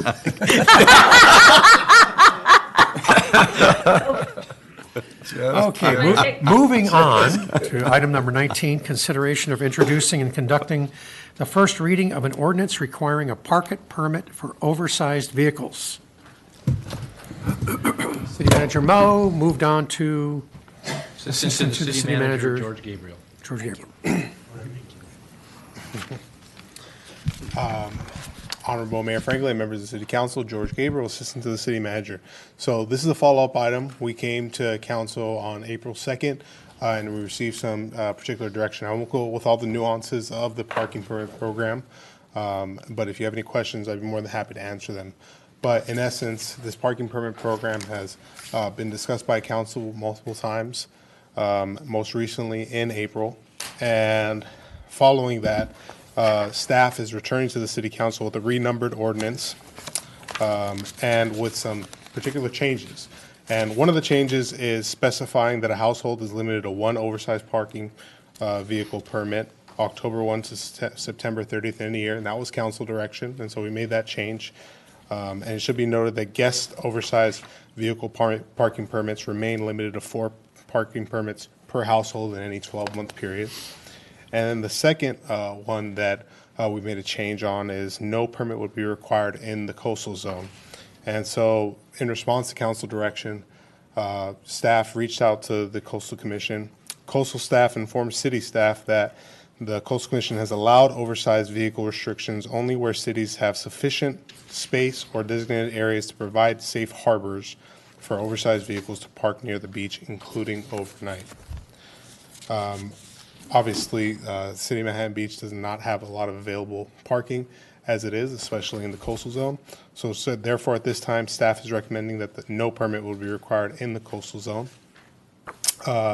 Thirdly, the staff also received direction from the City Council to reach out to the Manhattan Beach Unified School District and look into how that impacts the oversized vehicles parking, impacts their parking lots. And based on our conversations with the school district, there doesn't appear to be any issue at the school lots. But we're going to continue to work together and see if there's any solutions and try to problem solve where possible in the future. With that being said, that concludes my presentation. We can certainly go on to the nuances of the parking permit program if you'd like, but I just want to highlight the changes that were presented from the last council meeting. Thank you. Councilmember Montgomery. Thank you, Your Honor. George, just a clarification question. The Coastal Commission answered you back, and you quoted them saying you must provide locations near the beach. What does near mean to the Coastal Commission? A mile, 2 miles, 5 miles? What does that mean? Hate it when Sacramento gives a definition. Got to be coastal zone. Terrible. It's got to be, yeah. Coastal zone. That's all they have Good authority evening, over. Council. Talene Mirzakanian, your Community Development Director.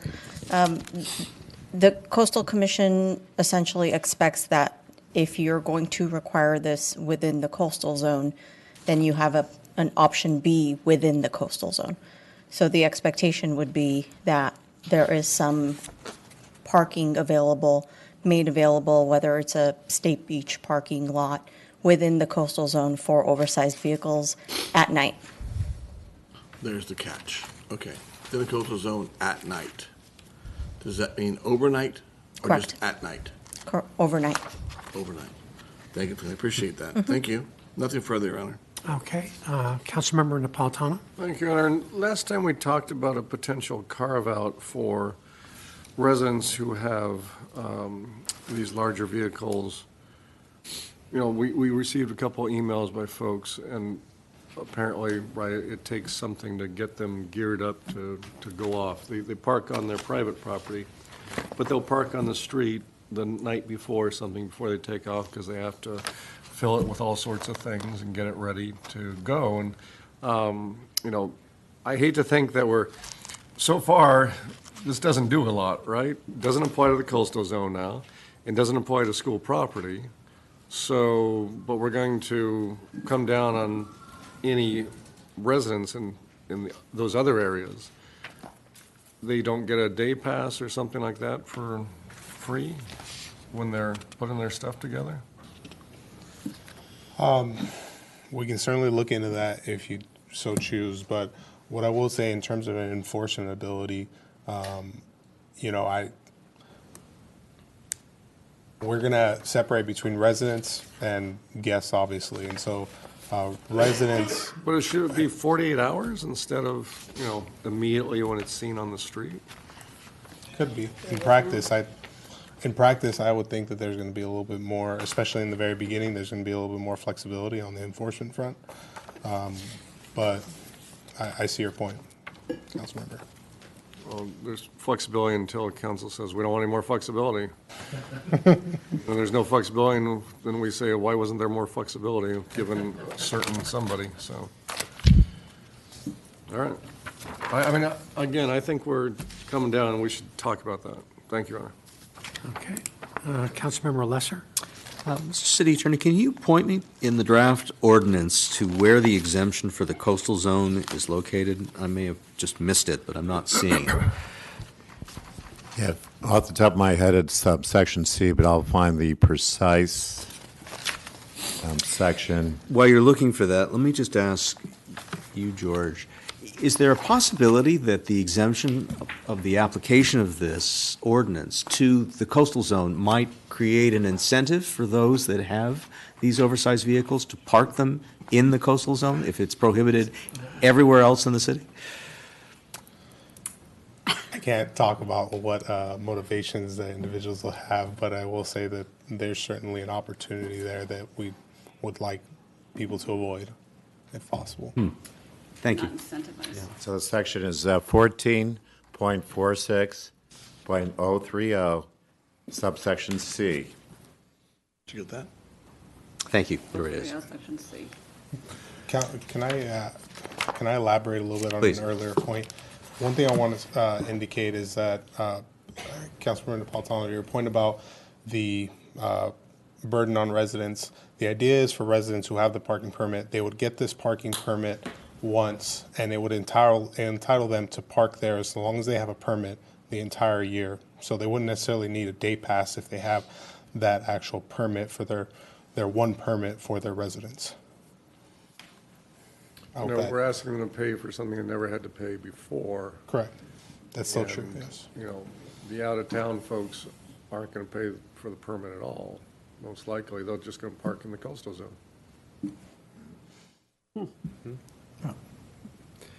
May not be convenient, but. I'll follow you, Your Honor. So my question is this, George. I couldn't figure out, so let's say a person comes in, is not associated with the resident or anything like that. Can they apply for that guest? How do they apply for a guest parking permit? No, all guest parking permits need to be associated with a resident. So they can't get any kind of parking permit? No. But they can park in a coastal zone. Oh. No, that's the reality. Right, no, I mean, but shouldn't we make allowances for that? I mean, in a sense. We talked about that last time, too. People who are visiting, and it means to spend their money down here and park somewhere and have lunch or dinner or go to the beach, then, Yeah. we're saying, don't Move come. along. Or come to the coastal zone. and Come take to the it. coastal zone. It should be, Park downtown? it should also be noted that there's very, very limited opportunities to even park in the coastal zone because they'd have to fit in a marked space that they can fit in. And typically a lot of oversized vehicles probably would not be able to fit in many of those marked spaces. Valley's a coastal zone. Coastal zone goes up to Ardmore, right? So it's Valley along the street, you could park there. There's oversized In park front there of, now. Fifth Street, It I curves think. up on the, it's not exactly linear, but yes, Valley Ardmore, generally speaking, is the boundary. But again, like George mentioned, there are limited opportunities because there are many markings. They can't fit within the markings, and so there has to be an unmarked area, and then that unmarked area cannot be interrupted by driveway aprons. And no cars have to be there so that they can take up multiple spaces. So the areas within the coastal zone are limited.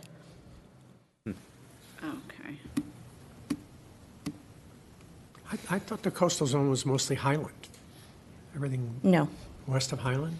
no. No? West of Ardmore on the south side of Manhattan Beach Boulevard. The appealable area of the coastal zone is Manhattan Avenue. That's the boundary for the appealable area, but the actual coastal zone, the entirety of it goes all the way through to Valley. Okay.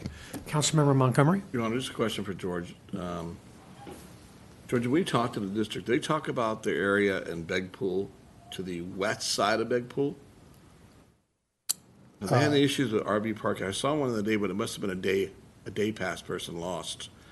They parked in the West side of Begpool, the- you know, you come in a Begpool, that Peck. flat parking lot at Peck, you're coming up at School Begpool. property. Yeah, that's what I mean. But this doesn't apply to school property. No, I'm saying, have they, when you're talking to the district, did they ever make any mention? No. They've seen, okay, We asked them, they said no. they haven't seen So they didn't have a problem. difference between seeing one, having a problem, two different things. But they said they've not, anyway, they, No problem, but they may have seen it, but they're not reporting the problem. All right, fair enough, thank you. Well, I asked. Okay. Any more questions? Nope. Okay, open it for public comment.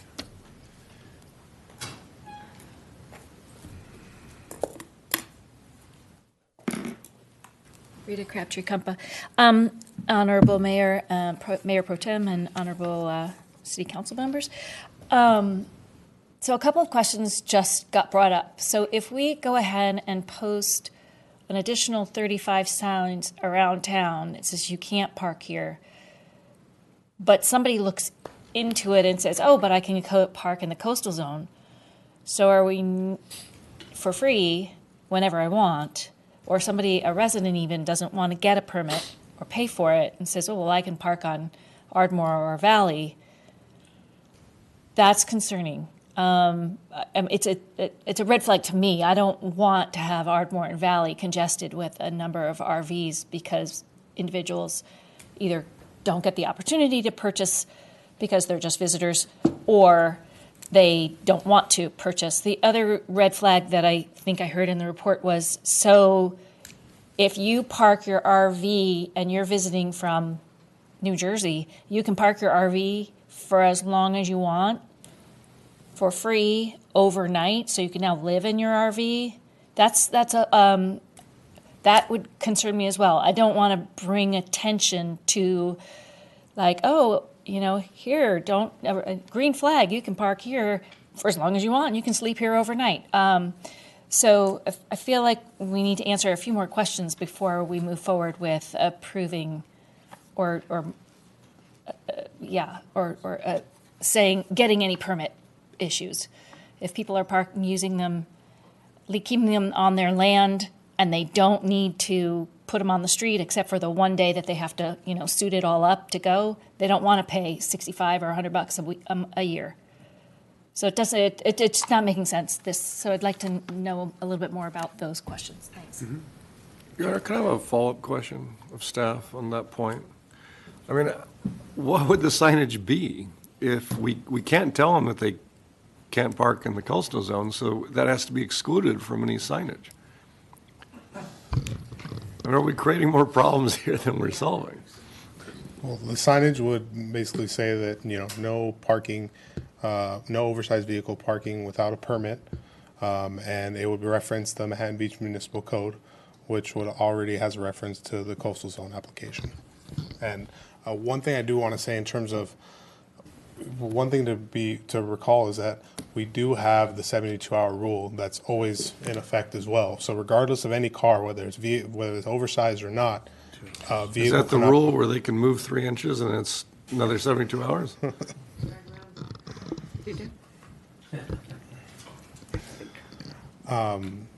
So regardless of that, yes, a car cannot park in their space for longer than 72 hours. Well, I'm just wondering if the Coastal Commission or the staff there will take issue with the idea that we're burying the ability to park in the coastal zone in the, a reference to the municipal code, and having a general prohibition that some folks would feel deceived by. Sure. Okay, Mayor Pro Tem. No, I'm waiting. I'm sorry. I thought we were done with the public comments. These are my comments. Not done. I had a question. Later. Okay. I had a question. So. Yeah. I have a question, but I think there might be more public comment first before we close public comment. Anybody here in chambers? No? How about Zoom? Heather Kim. Yes, I too am really confused about how all this RV parking stuff will work out. I have the same questions that Rita had. I definitely do not want, our town to somehow, get, what do you call it? There be, people who will somehow fall into those cracks of you're following the law, but then you're following these signs and it gets confusing, and they're able to just, make it look like what it used to look like at the Bayona wetlands area. They have tons of RVs there.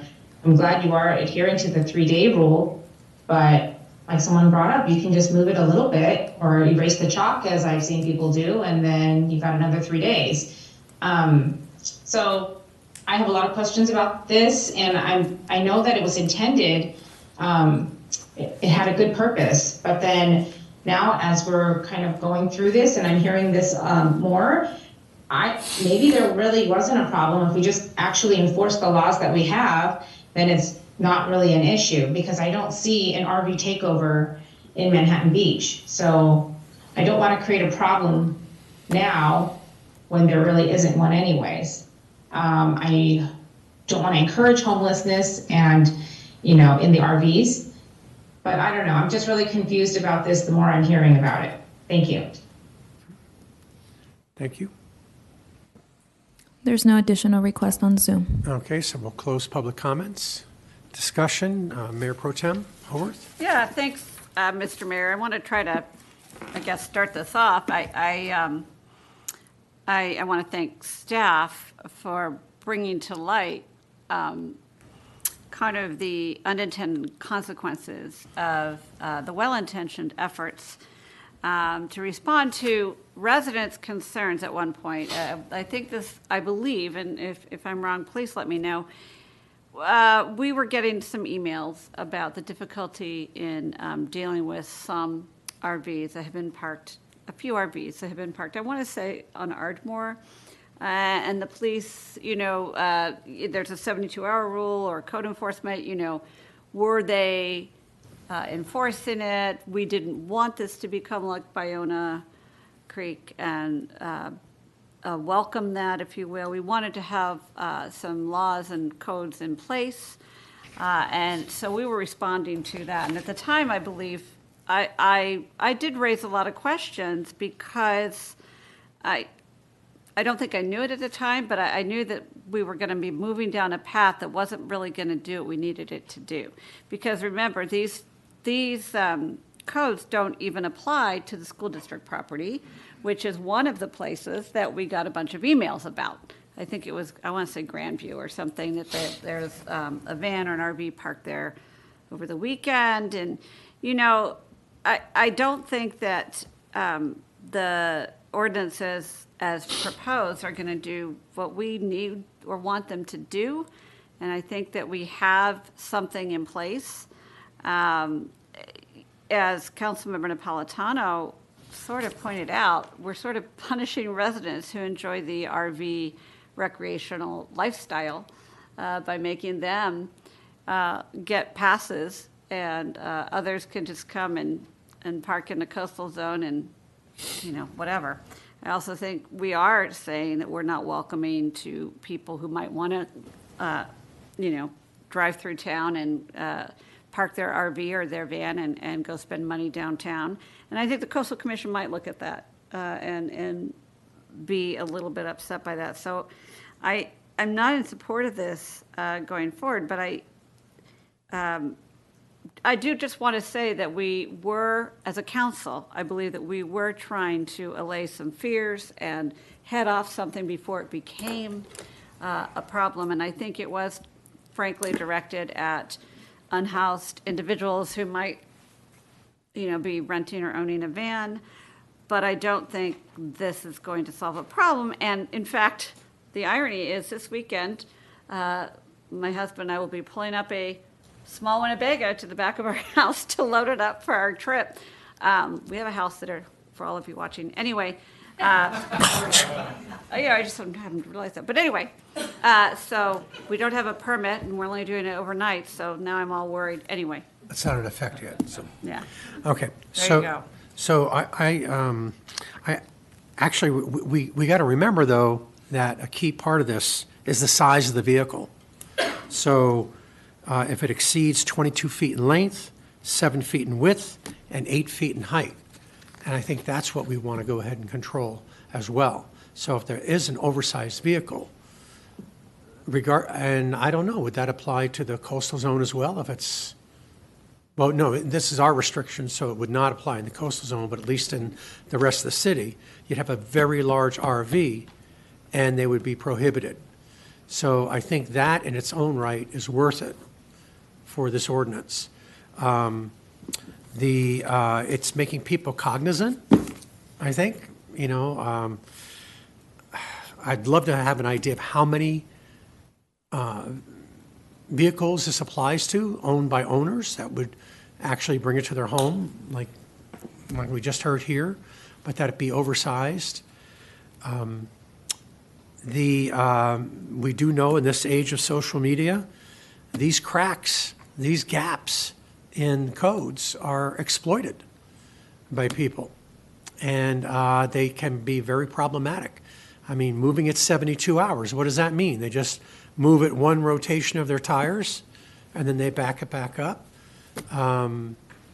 So I think it does give us a handle on, and also it applies to tent trailers, unmounted campers. I mean, trailer coach, whatever that is, trailer bus. But I think it is giving us this definition of nuisance type of vehicles that, quite frankly, should be parked in an appropriate place, storage, whatever. Storage is very expensive, I understand. That has to go into your calculus, if you're going to own one.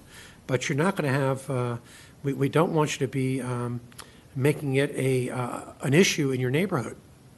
So I am going to support it. And we can always come back and change it. One other question I had that I've just now found is talking about the meters. What if it does expand over 2 spots and it sort of technically takes up 2 meters? I mean, Ticket. That person who's parking it has to feed both meters.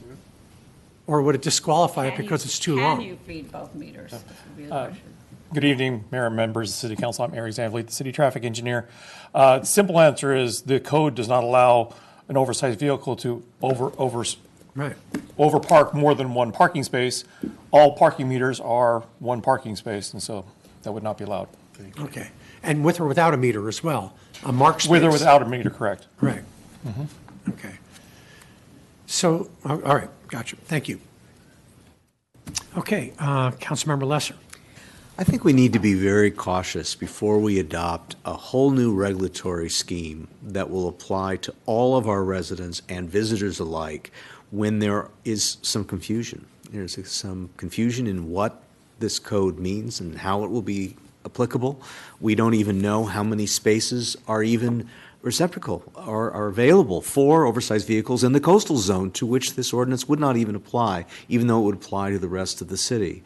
So I share the concerns of the Mayor Pro Tem in moving forward at this point. I appreciate the rationale for spending as much time as we've spent as a council and staff have spent exploring it, but I think we have a number of open questions that really need to be resolved first before we move forward. Okay. Councilmember Montgomery. Thank you, Your Honor. So institutional knowledge time again. Those who weren't here in 2008 and 9, I can tell you what it was like. This is deja vu all over again. This is people complaining about RVs near the kids' athletic school grounds. So we remember that, Eric? We passed an ordinance that banned RVs from parking near adjacent school grounds. Problem solved, right? The RVs that want to move around, no one got punished. Everybody read the sign, moved the RVs around, and guess what? It worked. Guess what? Where'd they all go? They went somewhere. They weren't parked in my parking lot. They weren't parking here. They went somewhere. So it worked. Now, fast forward to now. And all of a sudden, people are saying, oh, I'm going to hurt my residents. Wait a minute. The residents pay $65 a year, one time, to have their RV parked as much as they want in front of their house for a year. Who does it hurt? Tell me that. That's almost 1 ticket a year for parking past our meters. And Eric talked about that. You can't park 2 spaces. Simple. How many places do we have down to State Prayer or Nuevo Porto that you can fit an RV in? I bet you the answer is 0. 0. So where are they going to park? Ardmore? Okay. Try to find a spot past Thursday night till Sunday night on Ardmore for a regular sized car. Tell me that. And then second, come back and tell me if it's 22 foot or more on Ardmore, fit it in there. How many are you going to find? I'll say less than 5. I'll take that bet. Anytime, Thursday midnight till Sunday night, 10 o'clock. Find me one. Okay? So there's your answer. 5 or less. So that's your issue, folks. The idea that we haven't heard anything, we brought this back, Joe and I, was it October last year? 23? Whatever it was? Yeah. So the problem was we're seeing RVs come here, not just from Bologna Creek. They realized we weren't following up our own. We were, because remember they're parking on Parkview, Eric? We outlawed parking on Parkview. They were dumping their stuff on Parkview. We put it there, and that changed it. So all we're trying to find out, people are still having the issues with RVs. They're still finding places to go. They're still moving around because if we don't enforce it from Hermosa Redondo, Lawndale, Segundo. Where are they going to go? They're going to come here because, A, we're not clear on our messaging. Our signs are either not confused and we know what they're doing, or B, if someone's smart, they're going to go to the website and read it. But our signs do their job. It worked on Parkview. It'll work anywhere else in the city. Are the loopholes? Yes. You can find loopholes anything you want. Every city's got a loophole. But the most we have our signage that makes it clear and limit what we're doing already, as far as making it easy to park anywhere, we're not stopping guys from Iowa and Kansas or Ohio bringing the RVs here. We're saying, when you come here, park in the appropriate place. That's all we're asking, nothing else. So I think it's very clear what our intent was. We don't want them parking everywhere, but we also want to have a clear definition of what we do want them to park and where you can park and go from there. So yes, I support it. If not, we're going to kick the can down the road.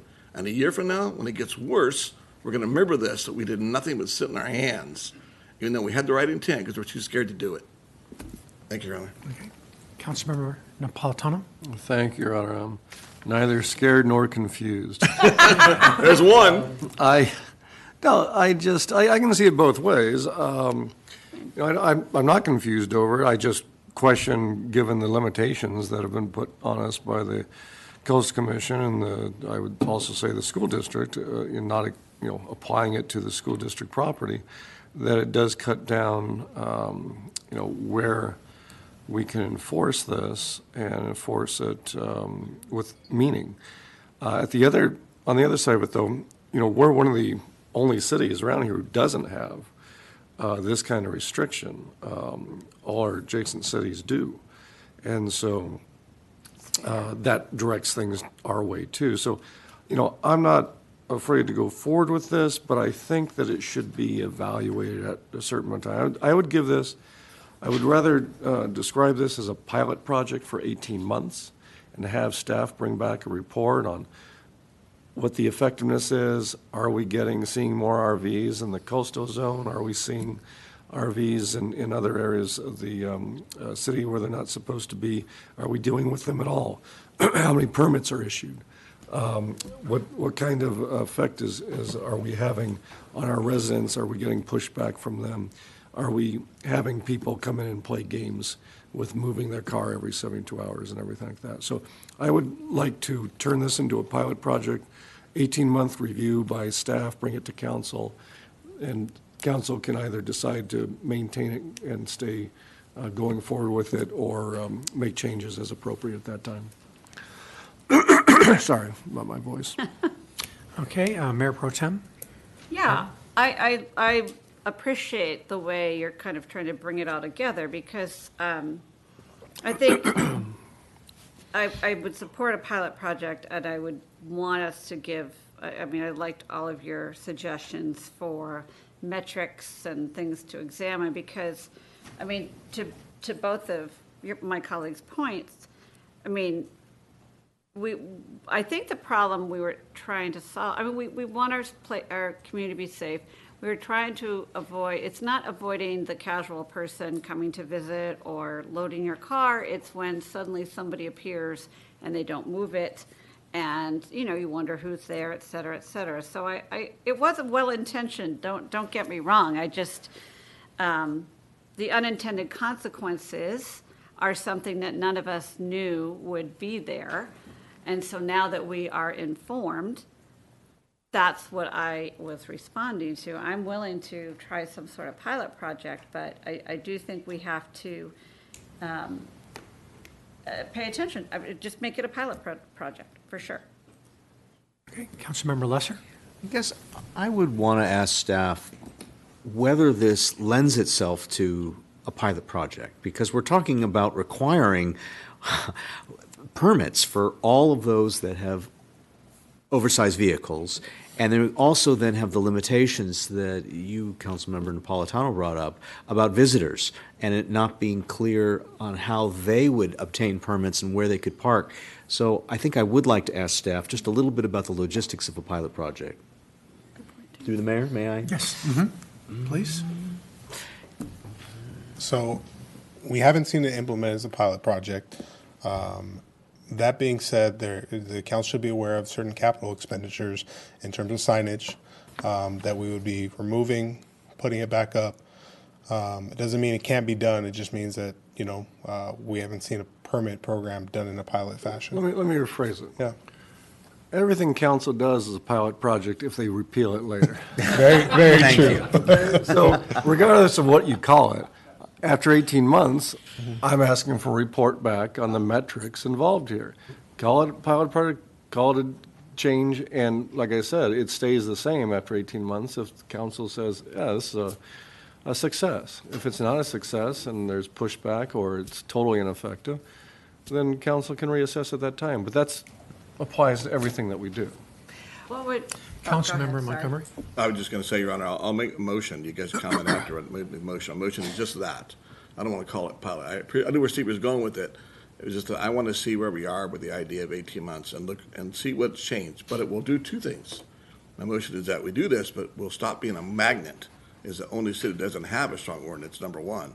And number two, the metrics will follow and let us see where we are. Did we push something away that we didn't know about? Great. Do our residents come back to Amy's point and say, I don't want to pay one time for your permit? Great. Let's find out what happens in a year or 18 months and give them time. Let it settle. We find with 6 months is too soon, 12 months maybe, but 18 months gives me a long time to get through 2 summers. I said 18 months because you get a permit for a year as a resident. Exactly. That's my motion, Your Honor, to. Okay, I would almost say the cost of the signs is $2,100, so let's call it 21 months, $100 a month for the pipe. No, I'm just kidding. Okay, so Mayor Pro Tem. Okay, so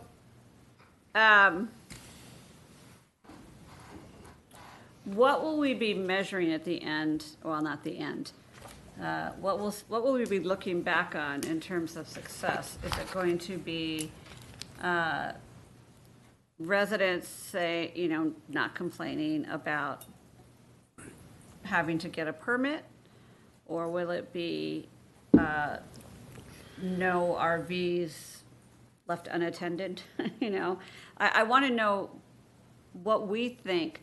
And the reason I ask, and it's not necessary for me to vote on, but I think we need to think about why we're doing this, right? And I would even say, why make residents pay a permit to have this? I mean, do they pay right now? Do they pay for a permit right now? Mr. Gabriel? No. No, there's no oversized vehicle parking permit right now. Why don't we ask them? I see staff is looking. You can see staff from up here, and they're looking at me like, "What are you, crazy?" No, but why are we making residents pay for these permits? Why don't we ask them to get the permits?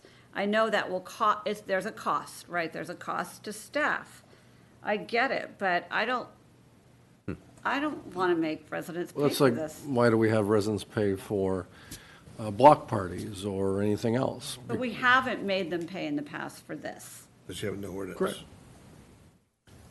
So we can have an ordinance that requires them to have a permit. In terms of what to measure, you measure how many permits that we've issued, how many citations we've given, what's been the effect in the coastal zone as to RV parking there, what's the effect in other parts of the city, and then just overall, have we solved anything, or do we need this anymore?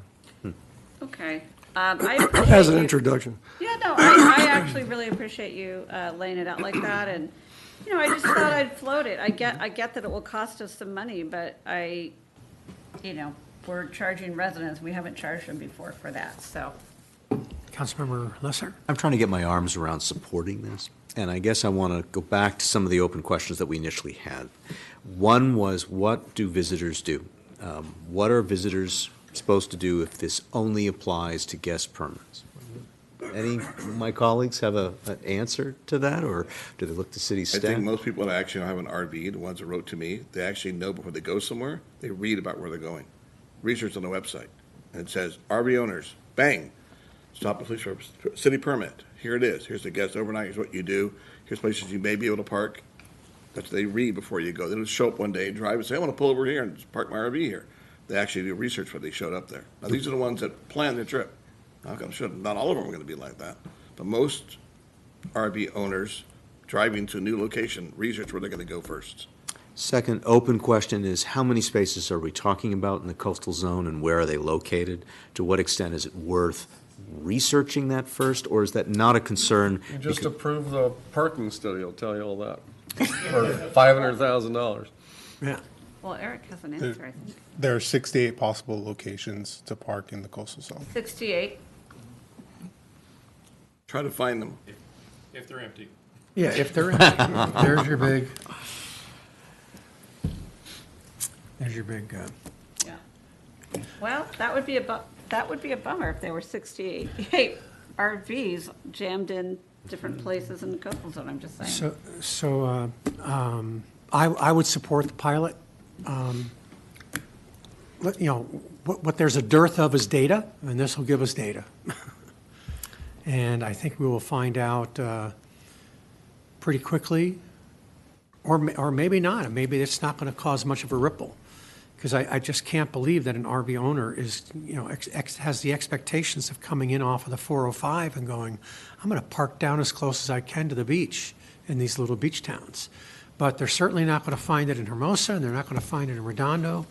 I'm not quite sure what else Segundo does. The Dockwater Beach, Your Honor, they can park there for Yeah, a fee. they can- Well, you reserve it. Park yeah. space. Yeah. They research it before they show up. Yeah, that's right. And I agree with the research, I agree with that. Friendly amendment? Sorry, Mr. Mayor. Okay. A friendly amendment would be, can we ask for, just to codify this request, in 18 months to come back with some of the data I thought that was part of the motion. Was that part of the motion? Yeah. Well, Yeah. That's so friendly then. Yes, we're all Okay. friendly here. I wrote it all down. So we have a motion to accept by Councilmember Montgomery, Motion to move, Your Honor. and I've seconded it. So 2 questions, and I'll read the title of the ordinance.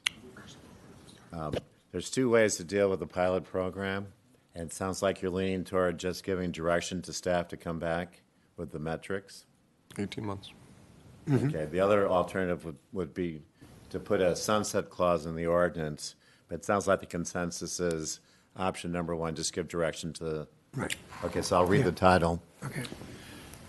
Ordinance number 24-0006, an ordinance of the City Council of the City of Manhattan Beach, California, restating and amending Manhattan Beach Municipal Code, Chapter 14.46, regulating and requiring a parking permit for the parking of oversized vehicles and trailers. Part of that program is some web information on the web, right? Web pages? Yeah, our public outreach will be robust. Yeah, definitely. Great. In terms of the piloting program and timing, this means that we would, the program would begin on October 1st. So in the next coming months, we're going to be building out the program. And then 18 months after October 1st, we'll return to the City Council with some of the information and data that we requested. Right. Okay. Voting screen, please, right? Great. Motion passes 5-0. Thank you all. So this will come back with the second reading of the ordinance and also the 2 fee resolutions. Okay. Great, so item number We're going to soldier through. 20, City Council, AB 1234. Reports, anybody? None? None, Your Honor. Okay, item number 21, consideration of a request by Councilmember Lesser and Mayor Pro Tem Howorth to obtain a third vote to enable the council to discuss rear yard setback regulations. Premise here, remind us, please. So I can set it up, I guess, this way, and that would be that our state legislature, along with the governor in signing laws, have set housing laws that increase density in our residential neighborhoods. This issue related to a 0 setback requirement is something over which our city has control. I think we should review whether or not the current. Okay, I'll be the third. Yeah, I'll do it for you. You don't want to hear me Nope. go further? What I'd like to do is just provide a little more direction to staff And that is one of the concerns that the Mansionization Commission that I served on as a planning commissioner, gosh, how many years ago was that? 2002, I asked David to be served on that one. Councilmember Montgomery was on council at that time, and I was on the planning commission and served on that commission. We looked at the implications of determining what would otherwise be a legally constructed property legal non-conforming, and what that would mean for any future improvements of that project. So that is to say that if a property has a structure on the property line with zero setback, if we change the code, that would make it legal non-conforming, and that would mean that that property owner would need to bring the property up to code in order to make any improvements. The Mansionization Committee came up with a way to work around that with other setbacks. And I would like for staff to explore how that might apply here, and that would be specific direction for staff to look into when they would report this back. John, there's a question, City Attorney, on that. Do we have the right, cities, even though SB 9 is in effect, do we have a right to adjust setback requirements for ADUs? Is it up to the city to do that? If we have the right to push back on the SB 9 part of it? We cannot make the 4-foot required setback. The 4-foot minimum setback is what the state has set forth. Yes. We cannot require more than that. But this specific request is actually about garages on the first floor, which can go up to the property line. Ah. So that's the distinction. We go after that. It's presently 0. Let's get a report back without asking for any specific solutions. Yeah, Or changes, exactly. because I think we need to have a general, because it's actually been on the books for years. Now people don't like it because it's happening, I get that, but Right. let's take a look at it in raw form. I'm good. Thank you.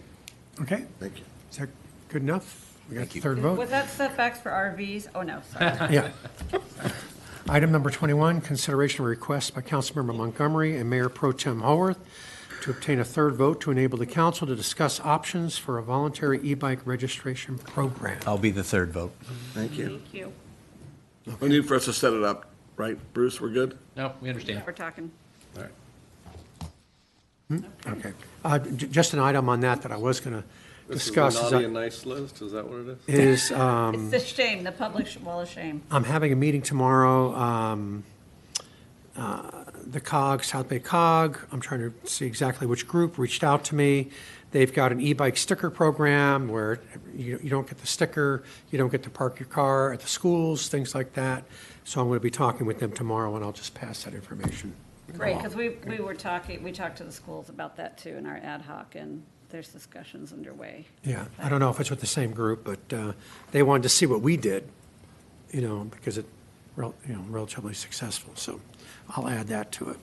Okay, item number 23, consideration request by Mayor Franklin and Councilmember Montgomery to obtain a third vote to enable the council to discuss a waiver of fees associated with the use permit amendment application and code enforcement administration citations for Uncle Bill's Pancake House. You want to set that up, Your Honor?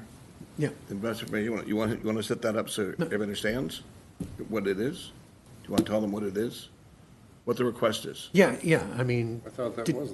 did you want to do it? No, I'm Okay. good with it. I'm letting you bring it up. So Uncle Bill's has been getting cited because they serve breakfast early at the adjacent patio when in 1999, I believe, it was indicated that the operating hours of the restaurant would be from 7 a.m. to 3 p.m., but except for the patio.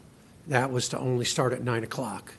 And over the many years, from 24, 25 years since 1999, it just evolved that they were serving breakfast early at 7 o'clock. And it wasn't until, I believe recently, that at least we have documented in the last year, that they've been cited for that. And so the city talked to them about going through the whole conditional use process change, the expense that would require. The city staff has been amenable to forego the requirement of having plans set up and everything like that. And what what Uncle Bill's is looking for is just saying, look, we've been doing this for 24, 25 years. They've been in business for, of course, another 25 years before that, but not with the patio. And can we just go ahead and just change the hours of operation to 7 a.m.? And so this was to get the data. As far as we got some data, it doesn't seem to be any complaint in the previous 23 years from any neighbor or anybody about the 7 a.m. start time. So it would be to waive the usual CUP change fee and allow them to go ahead and start serving in compliance at 7 a.m. to 3 p.m. Their current CUP says it's going to 5 p.m., but they close before then. The request is more procedural as far as changing the hours of operation. Mm-hmm. That's your ask. Yeah. Okay, I'm still a second for it. Up to the council if they want to pursue it past that point. It's also to get rid of the citations they've received so Yeah, far. and to get rid of the citations that they've received since about $7,000 worth. You're asking of a third vote to bring this back for a full report? Mm-hmm.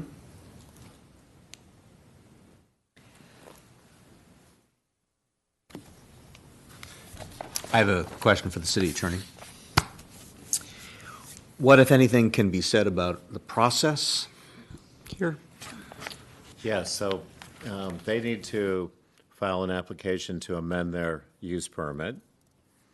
And they were on the road to that, but apparently they balked at the price. And staff has been very accommodating to them, said you can use those old plans, but there's still, I don't know what the amount is, but there's still a fee to process their application. That's part one. Part two, the administrative citations. I don't know if the city council has done that before, but if there's a third vote, we can find out about that. Currently, there is a process in place for the applicant to proceed, Yes. to pursue this request.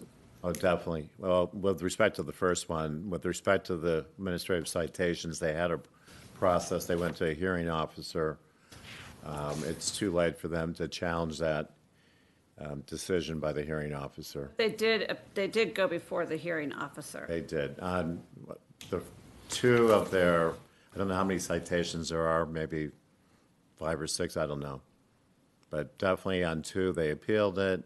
The hearing officer affirmed it, just like some of our other people who've gone before a hearing officer. They could go to the LA Superior Court. They did not do that. Your Honor, I'll say right now, I would love to find a solution here, but I'm not going to tie it to the money in the process. We've got businesses that come in here that are longstanding, that everybody likes, that go through things, and some of them do it the right way, some of them do it the wrong way. But, you know, we don't sit here and say, well, we're going to waive this or that for you. And I'm not ready to do that without more information as to how we got here and everything else. I don't want to tie that up with an issue of waivers of fees and waivers of the process. I don't remember us waiving the CUP process for anybody else. And I think that's you know, because we love Uncle Bill's, we can't just say that we're going to do that for them. You know, I'd love to see some way to find a solution here, but I'm not ready to do this. I'm ready to do something else, but not this. Okay, can we, So I'm not going to be the third on this. okay, so another question I had was these citations for the, violation of the 9 a.m. start, it just seemed that it's happened in the last, since in 2023. Are there citations prior to that for the 24 years? I don't believe there are. There's no? I don't believe there are. We'd have to Should we research hire that. more code enforcement? Yes. Yes, the council authorized additional code enforcement and also gave us direction to be proactive in enforcing code violations throughout the city. This coincides with that. Okay, can we change this to explore those options with them to get the change on their CUP and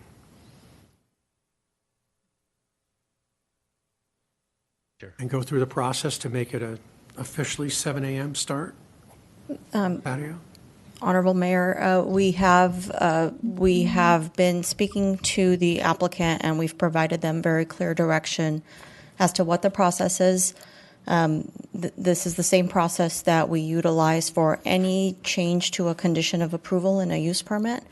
And so they apply for an amendment to the use permit, staff analyzes the request, and then presents it to the Planning Commission for a decision. The Planning Commission is the decision-making body on a use permit unless it's otherwise directed in the original use permit's conditions. In this case, it would be the Planning Commission, and staff has advised the applicant that we're happy to take forward a request to shift the hours of operation as they're not able to extend their hours of operation based on the way Title VII is written for Walk Street commercial uses, but they may, so we worked with them to come up with this idea to shift the hours of operation so that it's not an expansion of the hours.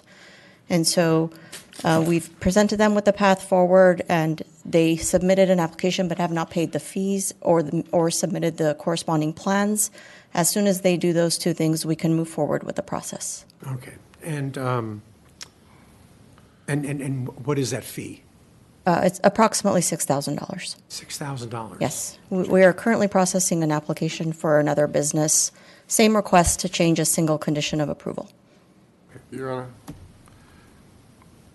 So, question to staff, and that is, there seems to be we used to have minor exceptions, and I don't know where those have gone, and they applied some to encroachments, but it seems like, when you talk about plans and things like that, for a business that's been in place for a number of years and operates in the same way, and what plans need to be reviewed, what is the $6,000 for when we're talking about the expansion of 2 hours? It seems to me that the whole entire CUP process is a bit of overkill if we're just talking about a change in hours. And so maybe that's up to council to bring something like that back as to what a conditional use permit, what's considered a minor versus a major change, and whether or not, what? Siri just said hello. Oh, and whether or not they have to be subject to the entire CUP process. The entire amount and whatnot, because I understand that the money is supposed to pay for the staff, the processing this, but I find it hard to believe that we need $6,000 worth of consideration for either, noticing and things like that I get, but in terms of processing paperwork, they're not changing anything but the hours. There's no change in the operation of the building. We're not asking them to bring everything up to some standard of today. So Or are we? No. No, we're not. We're not. Okay. So if I could jump in, and then Tellene can be more precise about this in terms of what the actual code requires. When I first came here, I was surprised that we didn't have more of a, let's say, robust minor exception ordinance. And so that could be the direction you want to give us, is to take a look at a minor exception. Typically, other cities, I'm not sure about here, but like, for instance, setbacks. Sometimes you have some leeway, but it's only a 10% variation, so you have to go through a minor exception process.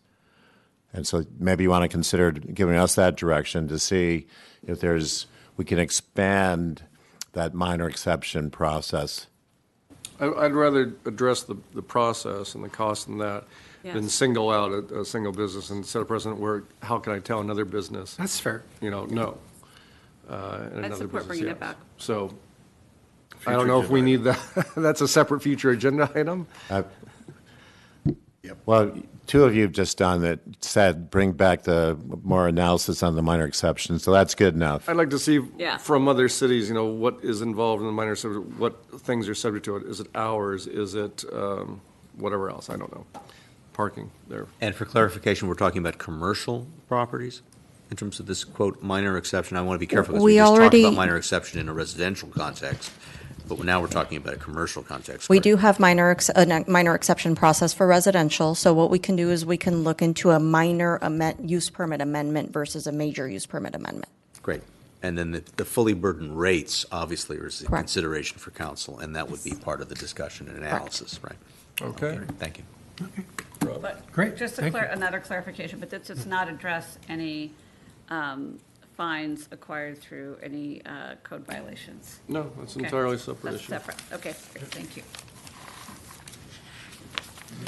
All right, thank you. Future agenda items. I have one, Your Honor. Yes. Not going to use the word waiver. I'm going to use the word an appeal. When some resident makes an appeal of a cell tower obligation in the future, that the council has the right to waive that one appeal. I'll be your second. Yeah. Oh, sorry. Telecommunications tower was the heading. One appeal. Just to make sure everybody hears that one. Thank you. Can we add to that, as a friendly amendment to the requested to be able to discuss this? Just how we can respond to the resident that requested more information on what the process is. I think it would be helpful to have more information on the city website at a minimum for explanation for interested residents in the future. Is that acceptable? Yeah. I accept that. Thank you. Sounds good. So friendly. Okay, city manager report. None tonight, thank you. Okay, city attorney report. Nothing tonight. Okay, informational items.